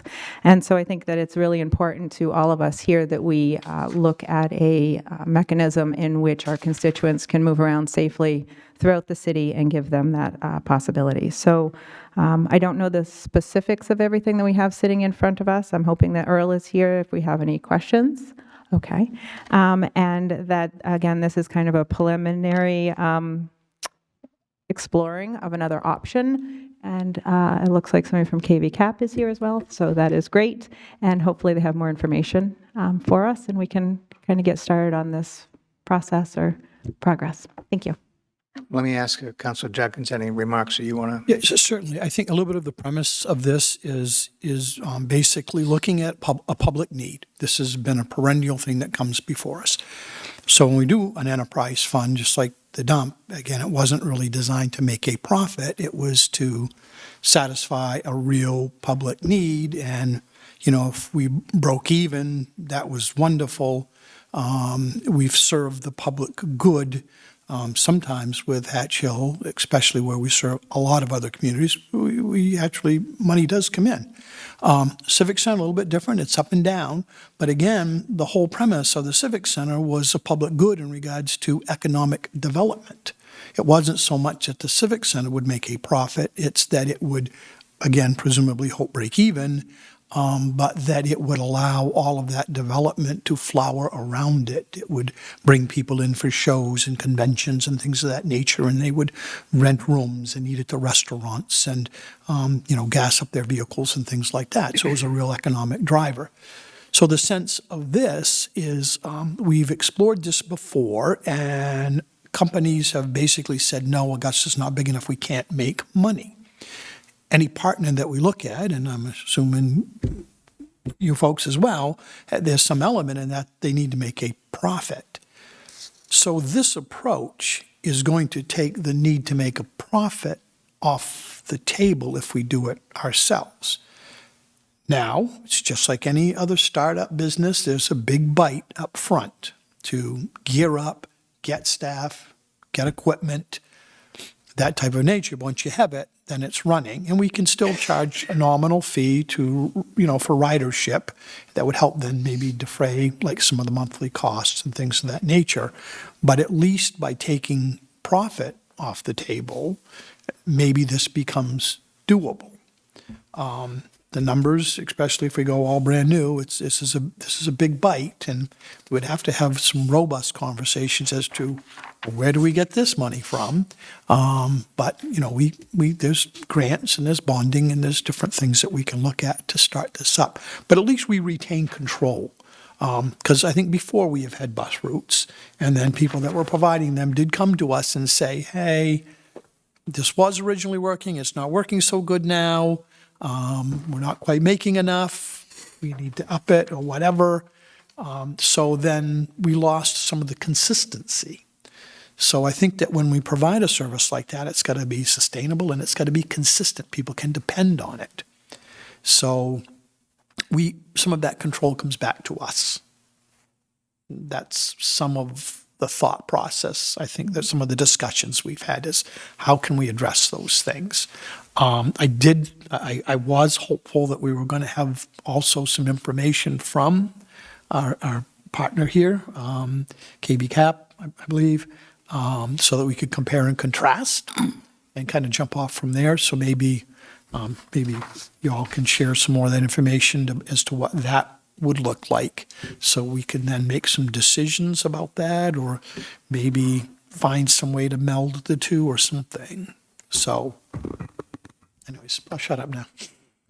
Mr. Manager, your turn. Spending my 5 minutes. Thank you. Thank you, Your Honor. And I just want to kind of put this all into context too, because sponsored by both counselors, knowing it's a council goal, just so you know the context, you all know Mr. Bellavance was here several months ago, was going to come back and with some numbers for us. In the meantime, we've gone down, and this is very, the numbers that we have for you and the information we've provided is basically phone calls to locations in a very 100,000 mile look at that. So if we were to, and essentially that's what we're looking for today, is a little, direction from the council as a whole.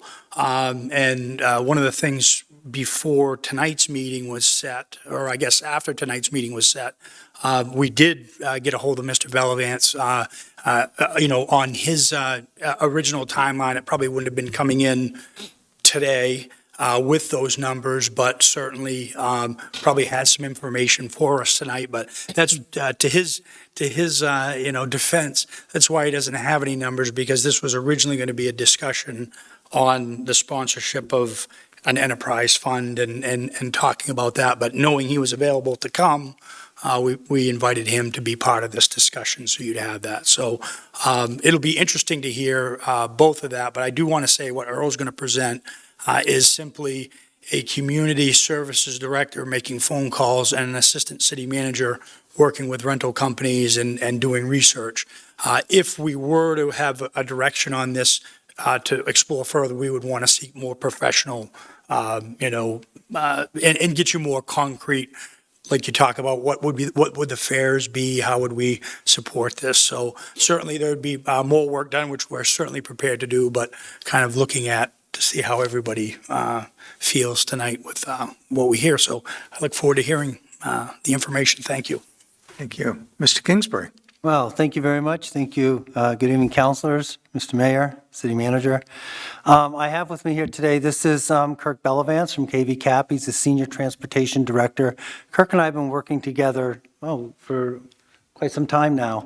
And Kirk, everything that Kirk tries to do certainly has been met with some challenges with state funding and just the way things have been changing in the environment. But I did put together just the expense side, rough estimates, but, oddly enough, when I asked Kirk to look at the same thing, we were pretty darn close with our annual operating costs, running 3 routes, Monday through Friday, and then a shorter route on Saturday, an 8 to 12 route on Saturday. So we're pretty close. But this is really just the expense side of things, and there's certainly, whether we run this as an enterprise fund or whether we run this as a city program, there are other type of funding sources available out there. Dwayne Scott used to work for DOT, and he certainly knows how to or where to look for those things. So just because I put this together here, I did not put any of the funding sources that may be available, just because that just really was above what I could really put together. So this is just the expense side, and this is running 3 routes, North Augusta, East Augusta, and West Augusta. I think I put 8 a.m. to 5 p.m., 7 a.m. to 5 p.m. That would help get people to work and then get people home. And then Saturday was just 8 to 12. One of the routes would also include a run out to Togus. Satisfy that. When I looked at the shuttle buses, the 15 passenger shuttle buses that are handicap accessible, they would each hold 2 wheelchairs, and 12 passengers or 15 passengers, or however you want to split that up. But the prices new ranged anywhere from $120,000 to $225,000. There were some other ones that were, up there in the $300,000 to $400,000 range, but far beyond what we needed here. And then I did find a bunch of used ones online as well. That range anywhere from $40,000 to $180,000. So that's where I get the numbers from for the buses. I think we needed 3 shuttle buses for 3 routes, but we'd also have to have a bus in reserve in case one of the buses failed. The rest of the estimates that I have on here, actually, Bill Post, our Assistant City Manager, got the budget from Bangor for the Community Connector, so I was able to look through that and find out what other charges would be involved with something like this. And then the setup costs themselves, the bus stops. And I put 6 bus stops in there, mostly staying around some of the senior homes and senior areas, and there could be some other bus stops along the way that are just with signage. So I put 6 bus stops in there, and again, the bus stops ranged anywhere from $2,000 up to $45,000. So I think I used $10,000 as my estimate. But again, these are just estimates, and we'll see where we go from there.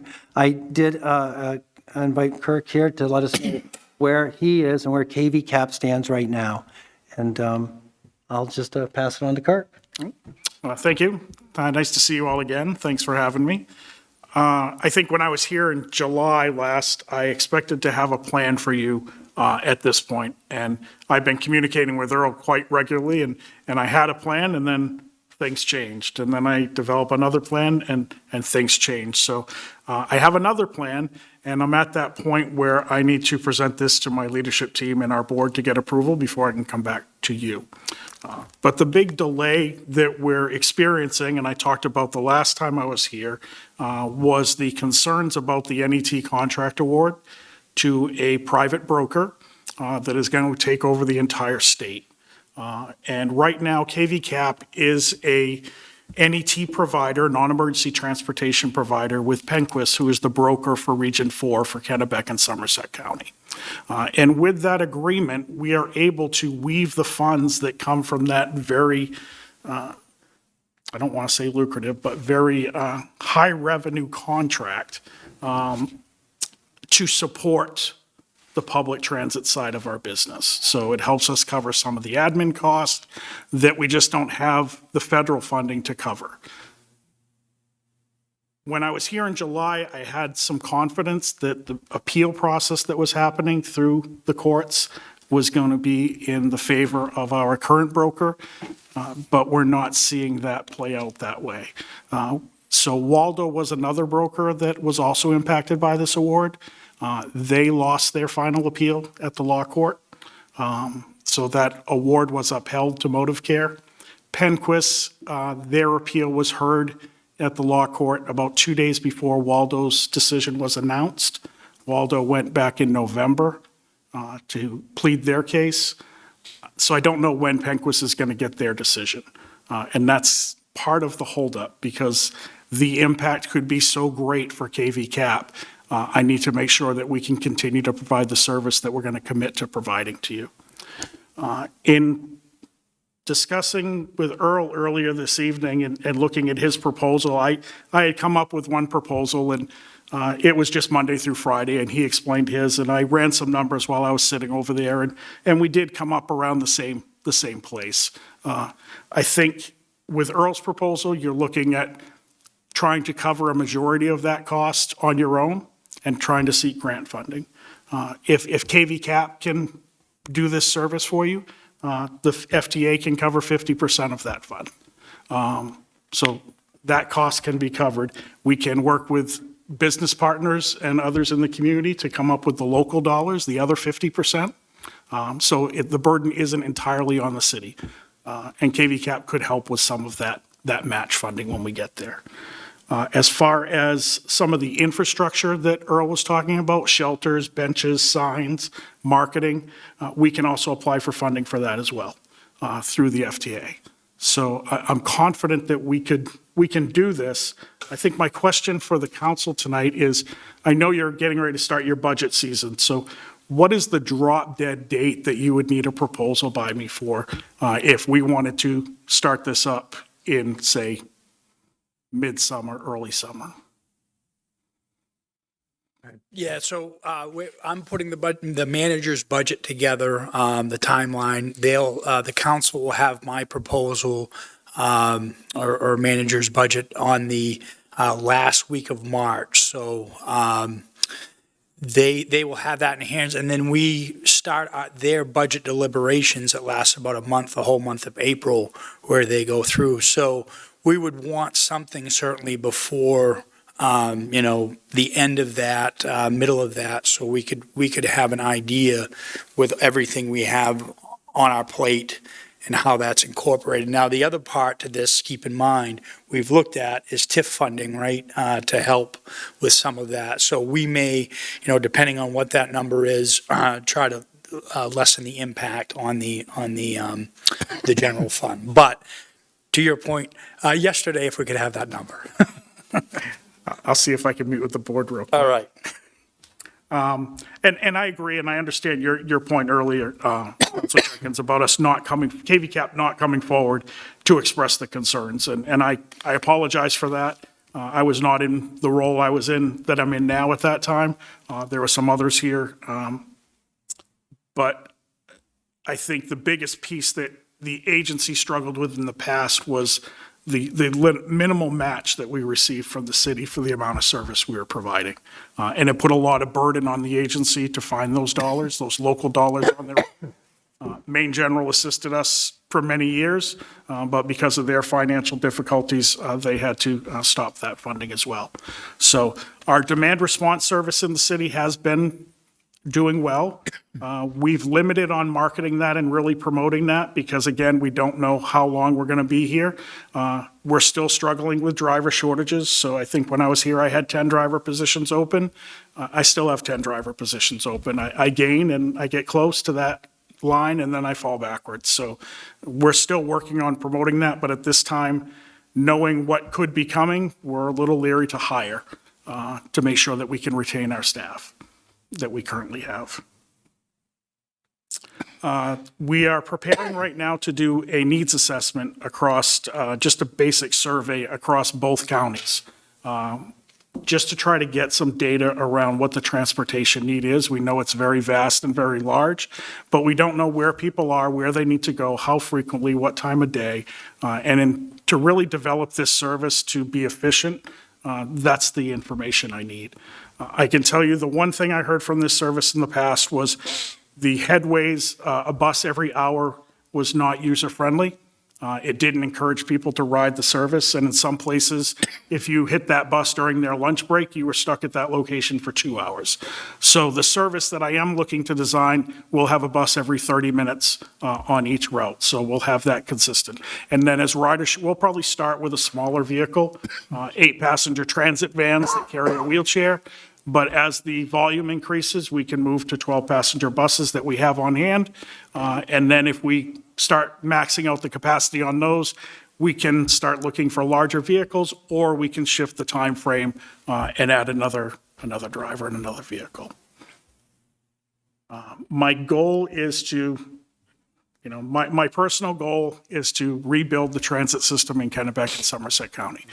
You have my commitment to that. I believe the people of this region deserve to be able to get where they need to go, when they want to go, and not be hindered by lack of transportation. Okay. Councillor Judkins. Thank you, sir. When you folks were doing this before, or your vision of what the plan would be now, what would it be a fee for a ridership? Was this a free service, or were there? No, so if we decided to do a fare-free service, that would certainly, ridership would be right through the roof, because everybody will get on for a free service. Yeah. So my hesitation with that is just the capacity we have. Even if we start with the larger buses, the 12-passenger buses, those will fill quick. When we did the service in the past, we used 16-passenger buses, and my understanding is when that service was initially implemented, those buses were maxed out, standing room only a lot of time. So I think we'd go too far if we went fare-free. No, and my whole anticipation was for a fee. Yeah, so right now, our current A fares- nominal fee. Yeah, so right now, our current fares for demand response are $3, which is a discounted fare per boarding, Okay. and that's curb-to-curb service, or $5, which is our regular fare. Most of the riders in the city are using the $3 fare. And I recognize that everyone's in an affordability crisis right now. And when we had the service before, the fare was $1.25 for that route service. So jumping from $1.25 to $3 or $5 is a significant jump for people on a limited income. And I recognize that. So my goal and what I'm looking at and what I've been modeling is demand response is a $3 fare. This type of flex route service would be a $2 fare. We would offer an out-of-zone service, so connecting to Waterville would be a $5 fare. And then we would offer monthly passes on the 3 and 5 ratio, so $30 for an in-city pass, $50 for a multi-zone pass. One of the items I've looked at is a service called Token Transit. It's an app on your phone, so your phone is your ticket. But the thing I like about this program is they offer fare capping. You may have heard about this. Bangor is going to it. Portland Metro is doing it. So essentially, once you reach that point of, if you're paying individual fares and you reach the point of the monthly pass cost, you don't pay anything more. The rest of your rides for the month are free. You're considered a monthly pass holder. Okay. So it's really generated and designed for the user. Because right now, Augusta, we're trying to get taxi service back here, but we have, I guess, Lyft and Uber, and just looking to say, okay, this still would be a far more affordable option than Lyft or Uber or a taxi. Yes. So that's good to hear. Mm-hmm. And I think that's kind of what we would be looking at our own model about. So. Yeah, and I want people to use the service. So, if we keep those fares high, people aren't going to use it. And if we're not coming around frequently enough, people aren't going to board. And we're going to be right back in the same position we were 2 years ago. So I want to see it grow and grow and grow and grow. Did you have a hand up? Yeah. Councilor Gary Allen?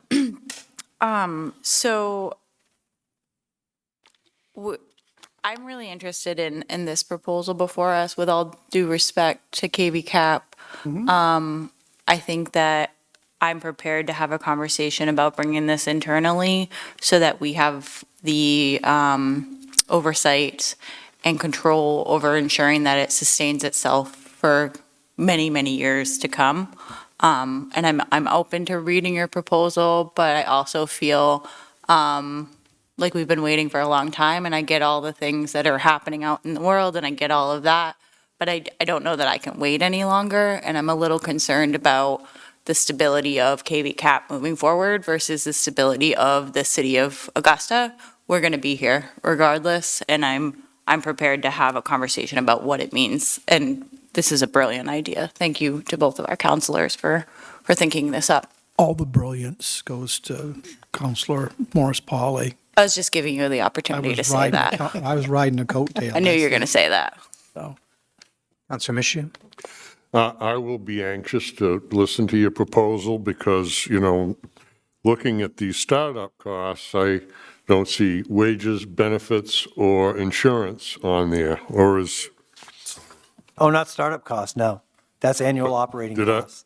The startup cost was just. Oh, I guess just the capital. I didn't look on the back of the page. I stand corrected. I'll go back to sleep. Thank you. Councilor Lind? Thank you, Mr. Mayor. So a couple things. First, I think there's a sense of urgency, clearly, right? I think what you're seeing here, I kind of want to elevate this discussion a little bit, is an entrepreneurial approach to this. People are, this is creative. But what I see is an opportunity probably for a hybrid, a partnership. I was here 9 years ago when KV Cap was running fairly well, and things have kind of deteriorated since. But I don't think, I'm concerned about impact on the staff, the oversight. There's a lot more to this than just the numbers. A complaint comes up, all of a sudden Earl's dealing with a rider complaint, a driver shortage. I'd like to try to push that to you, but yet, we have a real need. And we have people here saying we want to meet that need. So I think there's an opportunity for some type of a partnership or a cooperative agreement, for lack of a better term, a little more skin in the game from the city, and a little more accountability for KV Cap. And I think you could pull away from the model perhaps that you've been working under and see that there's people sitting here that are willing to be creative. But I don't want to lose sight of the fact that you have the force structure, you have the driver training records, whatever is needed is sitting there. It's a serious learning curve for us and a potential for mistakes, expenses that we don't know about heading into that learning curve. And I'd like to avoid that learning curve and use your experience, your knowledge, but yet understand that there's people here that want to get a little more creative, pursue maybe some different grants, some TIF funding, but we need to move on it quickly. Because there's a real need. So that I see an opportunity for both to kind of blend together. So that's the approach I'd like to kind of explore, is best of both worlds. Anyone else? So I'll come back to you. One of the things you brought up was a needs assessment, which I think would be very important for us to do before we undertook this expense on ourselves. So what's your timing on that? Is it something that you would share with us? It's a survey I have ready to go. I was trying to get to work with the Colby Policy Lab to do the work for us on that and do the analysis of the data. They reached out to me last week and would determine that they didn't have the capacity to do that until late summer or early fall. So that's beyond my scope. So I am actually working on it right now, putting it into SurveyMonkey. And then once I get it in there, I will share the link with all of our partners and ask them to distribute that far and wide for everyone to complete. And I'd be happy to share that with you because I understand the urgency to do this. I truly do. But the one thing the FTA wants is a plan. And they want a well-thought-out plan. We can't just jump and start doing things because there's a need. We have to have some data to support what we're doing. And that's what I'm trying to do quickly with this needs assessment, is pull that data in really quick so that we can say, yes, this is the need. It's a very clear need.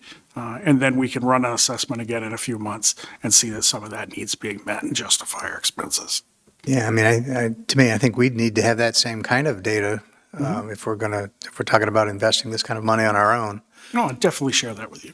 And I don't know how that fits with the budget process. So can you briefly kind of explain how the KV Cap service kind of, if you can, kind of fell off in the past? I know that we had some limited service that was servicing Chateau Cushnock and those folks, and that was maybe before your time, I don't know. But that service kind of fell up, that was with KV Cap, and that kind of fell apart because there wasn't the ridership that was anticipated. When we still subsidize KV Cap to some degree. And I suppose it's the demand for service model that you're talking about. But when things kind of changed with respect to the KV Cap service throughout, Gardner, Augusta, Waterville, what were the reasons for that? Was it ridership, increased costs, lack of funding, combination of all of that? It was a combination of all of that, but the real driver was driver shortage. So coming out of the pandemic, we lost several drivers during the pandemic, and we never saw our ridership rebound from the pandemic. So that was the big thing. And then we started losing drivers. And at that point, the vehicles we were using required a CDL license with a passenger endorsement. And we have a hard time competing with the private companies that need those licenses. The oil companies, the school departments, they have more funding than we do to offer a higher wage. So that was really the driver, was the lack of funds, the lack of riders, and the inability to secure drivers. If we were to hire the drivers ourselves, would we have to have the same qualifications? If you didn't go over a 15-passenger vehicle, no. Which is why I've shifted us to, the 8-passenger vans and the 12-passenger buses, because we don't require CDLs. Okay. That's all I have right now. Councilor Lynn? So I'm probably going to get ahead of my skis here, but that's an example of what I was talking about, a hybrid model. We hire a lot of drivers. We have a personnel individual. So, perhaps a cooperative agreement where we could be responsible for some part of it, whatever it takes to get you over the edge to get going. Yep. There's examples of that all across the state where the states, the feds are in cooperation with one another. One side could bring something to the table. So we just need to know what it was. And if it's driver training, then perhaps we could work on that. But I just think I'm going to get back to that sense of urgency because I have been listening for a while. It's kind of the same thing coming around and around. I haven't seen a lot of change from KV Cap. I haven't seen a lot of moving forward. It's been a little frustrating. Yeah. And I understand that, and I respectfully agree with that. And that's because of the uncertainty of our future. We've been a little hesitant we threw a lot of money into our agency and our services to provide the main care services that people need in this region. And this award of this contract doesn't recognize that. And it could be a big financial hit for KV Cap. You mean Augusta specifically? Or No, just the agency as a whole for the investment. We could maybe narrow the aperture a little bit and just focus on Augusta and see what we can do to partner with Augusta. I understand that, but it all ties together too. I understand. So, when we went from, I think when I started with KV Cap in 2019, we had 33 vehicles, and we're up to 79 now, I believe. So we've made a big investment in increasing our capacity on the main care side. The funding on the side that you're looking for, the public transit side, we've always struggled with the local match, like I said earlier. The state has finally heard that call through the Public Transit Advisory Council. The state has started contributing more to help ease that local match burden for rural providers. But that overall pot of funding that KV Cap receives from the FTA hasn't grown significantly. Are there other Kennebec Valley Community Action Program, do you have other communities throughout the county that have consulted with you about standing up public transportation? So we currently offer service in Waterville, and we offer service in Skowhegan. The same Same demand? service, Same same- demand for service or regular routes? No, the same service, the same demand response service. Okay. The plan when we switched to that model, because the costs were so high driving around with an empty bus, we had two systems that were essentially siloed. So we had a medical vehicle here, and we were paying all the driver fuel and wage on this vehicle. And then we had another vehicle over here, we were paying all the driver wage and fuel on this vehicle. And they were coming out of two separate funding buckets. So our goal with moving to this newer model was to merge those so that we could split those costs and share them across the two programs. So the money that we had, the small amount of money we have for public transit, could be stretched farther. And unfortunately, with this change of the brokerage, that kind of put everything at risk there. So that's why we've been a little hesitant to move forward, really market it, really push it, and expand it. Council Sinkwitz, I apologize I moved on from you, but thanks for bringing your attention to me. Thanks, go ahead. That is okay, Mr. Mayor. Thank you. A couple of questions, Kirk. Thank you for being here tonight and for continuing to work on this. The appeal that KB Cap is going through with main care rides, if that does not go the way you want it to, does KB Cap Transit survive that? The appeal is with Penquis, because they're the broker, so it's Penquis appealing. KV Cap will survive.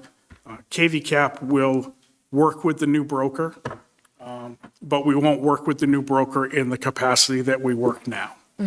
Now we're a partner, whereas moving forward, we'll be more as just a provider, just a transportation company moving people. So there will be some changes in revenue that are associated with that, but we will be here. We are still the recognized transit provider for Region 4 by the Maine Department of Transportation. Okay, so it's more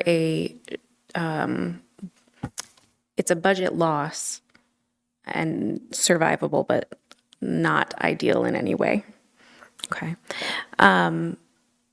In the past, I'm remembering a sheet you brought that showed us a pie chart of funding, that the 50% that was the FTA, a certain proportion that was local matches, I think there might have been donations, and in that local match were some governments like Augusta, and that a significant chunk of that was missing, right? That's what we've talked about, is that we have not been able to fill this gap. I believe, was Augusta the subsidy 30,000? Correct. So in a model like Councillor Lind is referencing, where there may be more of a hybrid model, I imagine that the subsidy from places like Augusta would need to go up in order to make that work. I'm very interested in what Councillor Lind's bringing up. I appreciate Councillor Morse-Polly and Councillor Judkins bringing this forward, and Director Kingsbury for doing the work to bring the numbers to us, because I think this gives us a better idea of what it would take for us to do this. I appreciate Councillor Lind's comments about KB Cap having the infrastructure already, and the discussion tonight about how, say we buy the buses and we still can't find drivers, then we've sunk a certain amount of Augusta taxpayer dollars into it and still not solved the issue. That's a concern for me.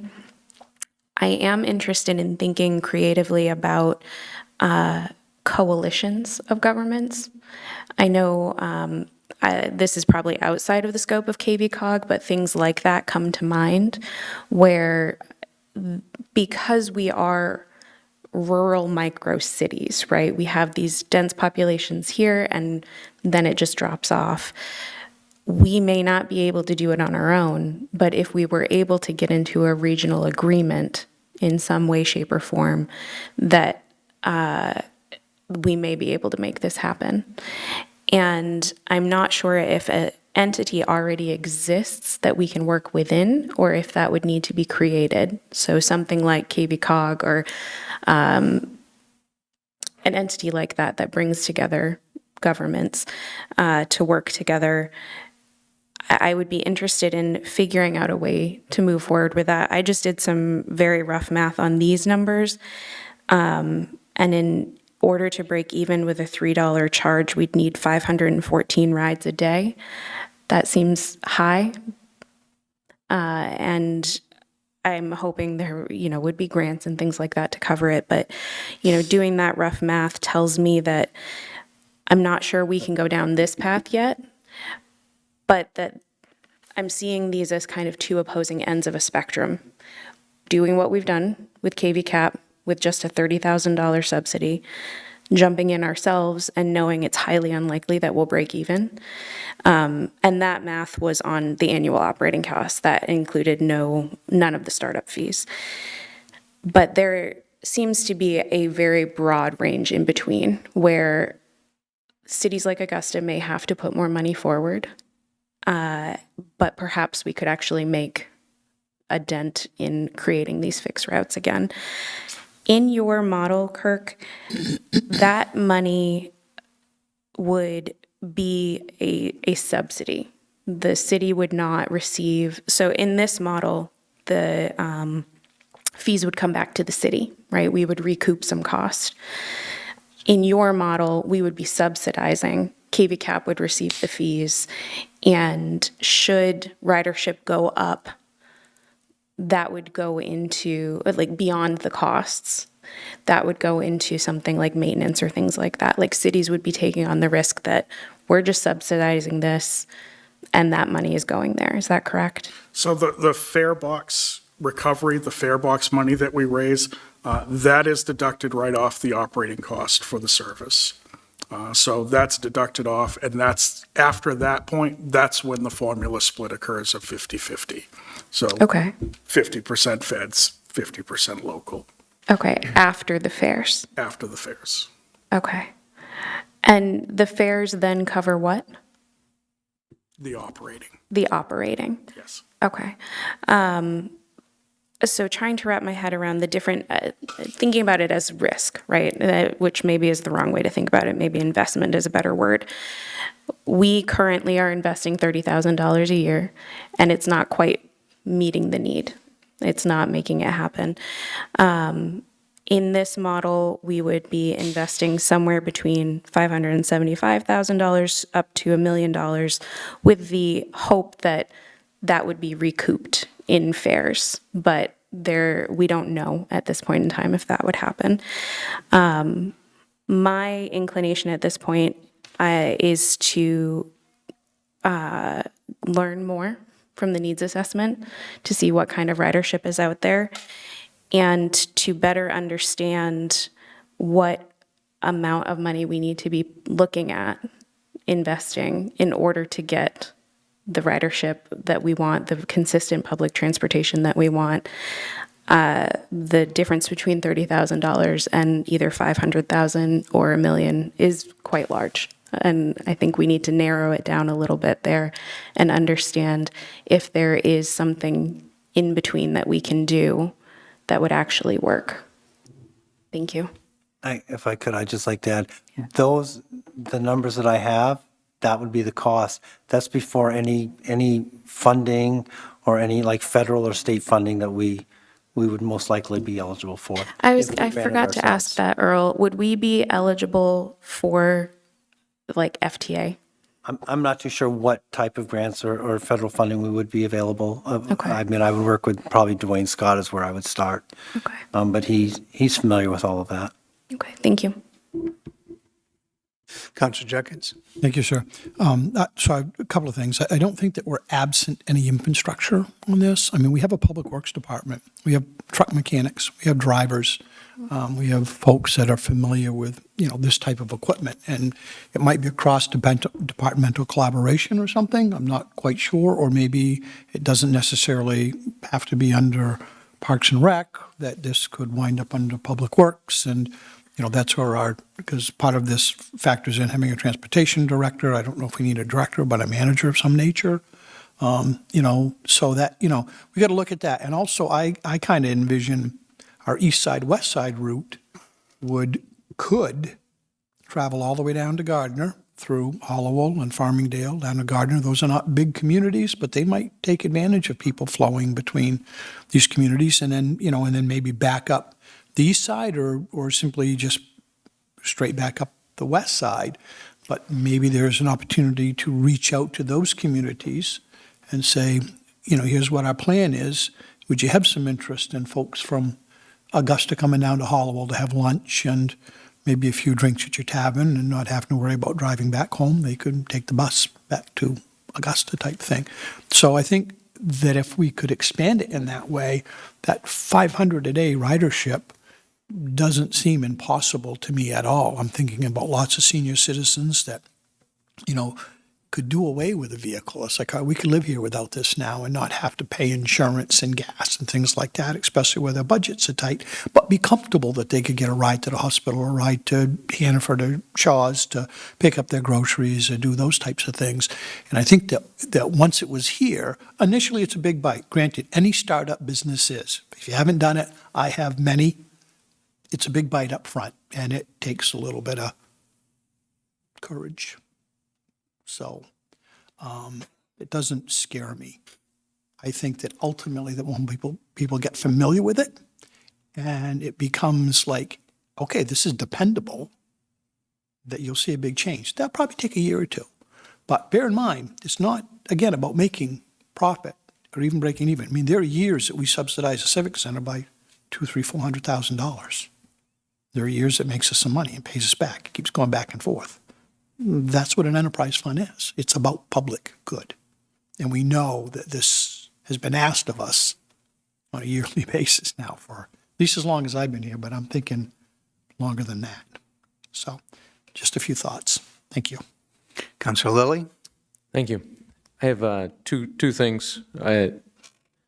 What are the other communities of our similar size and population have public transit? Because I heard Bangor, I've heard Portland. We're neither of those, not even close. So is there anyone of our size that has some success? And those probably should be the places that we're looking to ask questions or see what they're doing. Do we know that? Yeah, I can answer that. So I only mentioned Bangor and Portland because they run them themselves as a city run. As an enterprise fund As an is what we're enterprise. talking about. Now, we did get some information from Brunswick, Bath. Bar Harbor really didn't play into the mix, but they use Western Maine Transportation, I believe, much like, so KV Cap, it's Western Maine Transportation, and they partner with them. I think Brunswick costs a little bit more money because they have the train station. Sure. And they do a lot of the management of the train station itself. But I think Brunswick was contributing after all the funding, and they were about $254,000 a year. Bath was a little bit less at about 125, and I think they estimated their 2026 budget from the city or out of their budget would be 146, I think. So those were similar sizes, similar number of routes. They do have a couple other, extra things in there that like a BIW commuter route, Lewiston, Auburn. I believe, Kirk, did they work with Western Maine too, or? They used to have the contract for CityLink, but that was awarded to another provider, so they no longer do that. Yeah, they provided transportation between Lewiston, Auburn to Portland and back. But Bath and Brunswick were communities of similar size that also worked with a KV Cap, Western Maine Transportation, and I thought that would be something that's more apples to apples. Yeah. And I would have prepared that, but I thought that might have muddied these waters. Yeah. And I thought when Kirk brings his presentation, I can also include that information so we can compare the two. There's nobody else we can look at in the state of Maine that we know of our size that is doing their own program. This would be a first of its kind for our size. For me, that's slightly alarming because it either isn't working or no one's taken the initiative to try it. Sounds like there's at least some communities that have had some success with partnering, but we're going to have to find a willing and capable partner. And if that's KV Cap, then fantastic. So that was my one question. Number two is that we're subsidizing KV Cap already, what are we getting? You're getting 4 demand response drivers. So that's okay, understood. Counselor Lind? I just got to ask, bottom line, what is preventing KV Cap from running really well right now here? I'm sorry, say that again. Bottom line, irrespective of the future in the court case, what is keeping KV Cap from running well here now? What's the challenge? Running wild here now? Well, Well? yes. Running well. And I guess I'm not clear by what running well is. Well, Is running well meaning returning to routes? Yes, Okay. the way it was. Yeah, I think what is barring KV Cap from that is drivers, Okay. is funding. So we've talked about match and what the city's contributing to match. Right. And you've seen what Earl has put together for the cost of a service, and I've told you my cost is coming similar to that. So 50% of that is not 30,000. So I think the big barrier is more funding from the city to help support the service. And drivers. And drivers. I can get the drivers, and I'm working on a program right now. It should go live within a couple weeks. A marketing campaign through social media that's going to push in some drivers. I'm confident about that. He's retired, he drives a truck now. But I think the biggest barrier that we've seen throughout the time that we've been servicing the city of Augusta and other municipalities, not just Augusta, and I'm not picking on Augusta, is the local match part. It costs a lot to provide service. We're spending almost $70,000 a month just to provide service, the small service we're doing now. So $30,000 isn't covering 50% of that service. And I don't expect the city to cover all 50%. The agency has a component in that. Local businesses can contribute to that as well. We can do more in commuter transit, workforce training. We can help with that more, but we got to build those partnerships. And my predecessors didn't do that, and that's what I'm trying to do. So what I'm hearing you saying is that when you fine tune your proposal for us, it's really going to be a bottom line figure to restore this service. So we'll know what it would cost the city. Correct. And I can tell you, I'm not sure. In the past, I know, and I've seen comments because I've done some digging on social media, what people say about KV Cap. And comments I've seen on social media was the drivers drove too aggressively. You take your life into your own hands.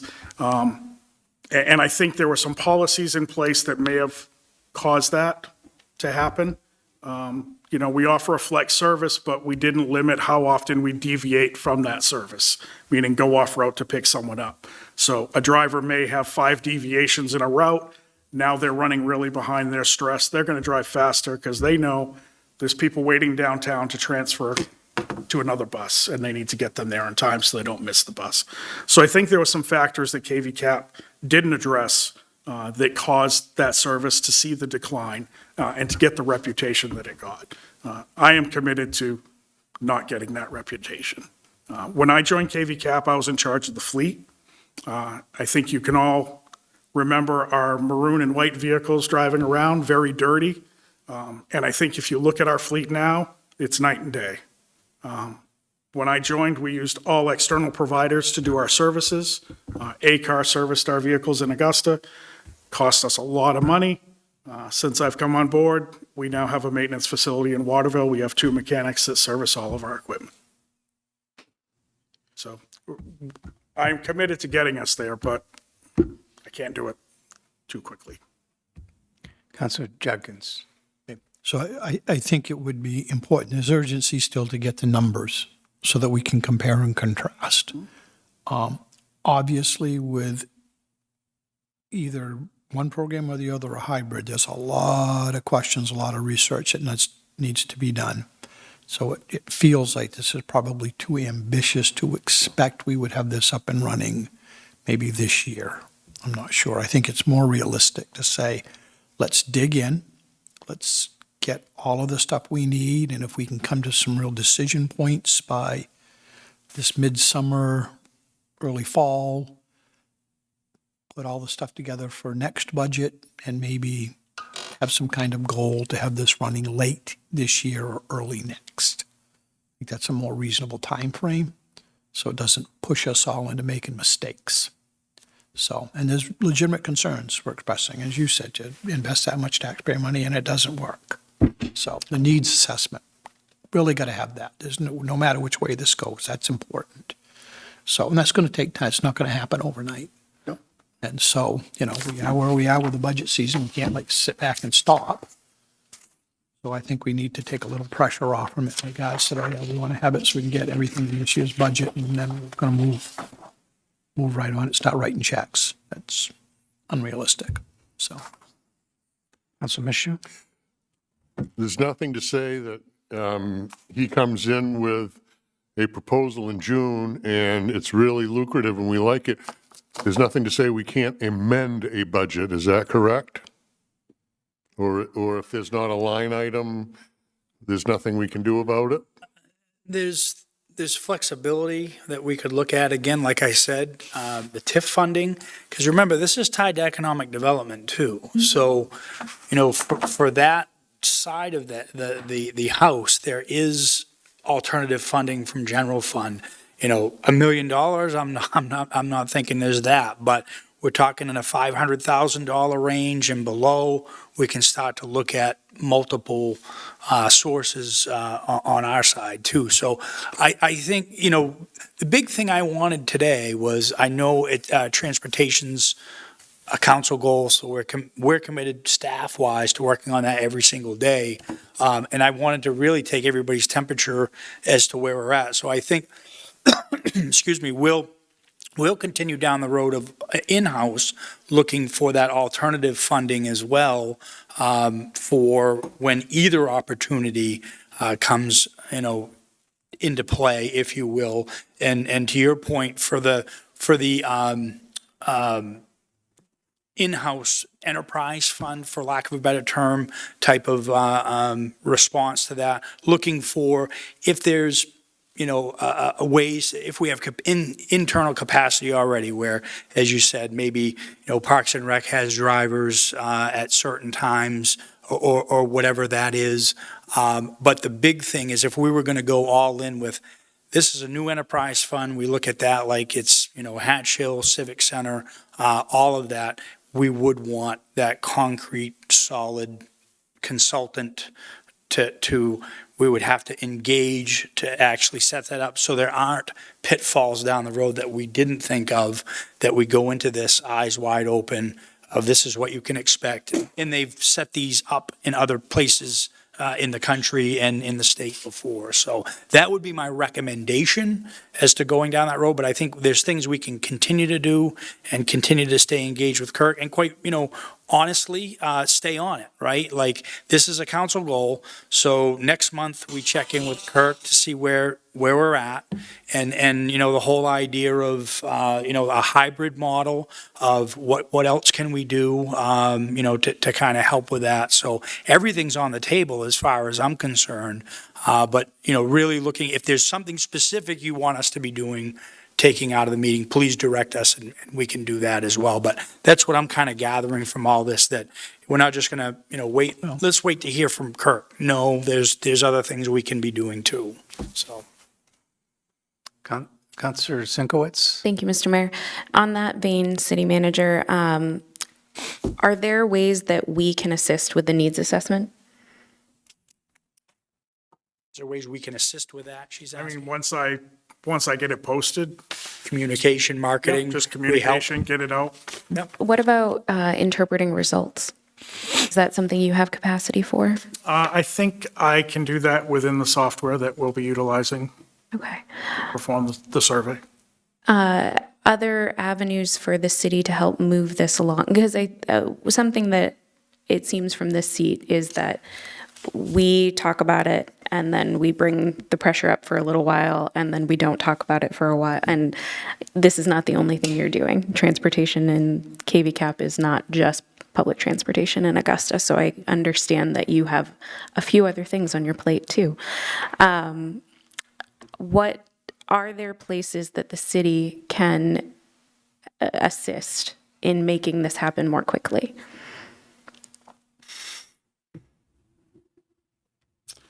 I think maybe some letters of support for my next round of funding that I'll be requesting. I know Earl just provided me with some. I put in a request for 4 12-passenger buses, and Earl provided me with a letter of support for that, so, and some preventive maintenance money for those vehicles as well. So I think if we can continue to generate that cooperation and that partnership, that will go a long ways with Maine DOT to allocating the funds. I think the way the funding is right now, that what I would like from the city is just a consideration for more match coming forward in the next cycle based on what we're providing now for service. Because with that, I may be able to start the service sooner than waiting until you go through the budget cycle next year. But I know I won't be able to start that service at $30,000 Yeah. in match. Could you, I think at one point in time you provided us with ride numbers. Yes. Can you provide us with updated ride numbers? What would you like? You want historical, No, I think current would be, current, like the past calendar year, or the Yeah. current to date? past calendar year. If you have it monthly, that would be really helpful because I'm sure seasonally it changes. What I'm thinking about is understanding what our $30,000 gets us now, right? What this on-demand model and $30,000 is doing in the city at this moment in time, and then that would help us understand the gap between that and whatever your needs assessment comes back. I think that's the data we have in front of us. Thank you. Councilor Morris Polly.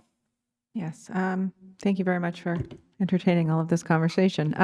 I did want to clarify one thing before I go into 21 to say the on-demand model is essentially somebody needs to call a couple of days in advance in order to have their ride, correct? So currently it's demand response. We ask people to call 24 hours in advance. So we ask people to call by noon the day before. And that's just so that we can schedule. We have never turned anyone away for calling the morning of saying, I need to go to Hannaford today. We usually have capacity to do that. But just for planning purposes, so that we don't have an influx of calls in the morning of people trying to go somewhere on the same day, we've said the day before. One of the other components I'm looking at is a newer software that would allow us to have a rider app, much like Uber, where a rider could request a ride right from their phone, not have to call KVCAP, and it would show that the vehicle will be there in 10 minutes. Okay, I appreciate that. Thank you. So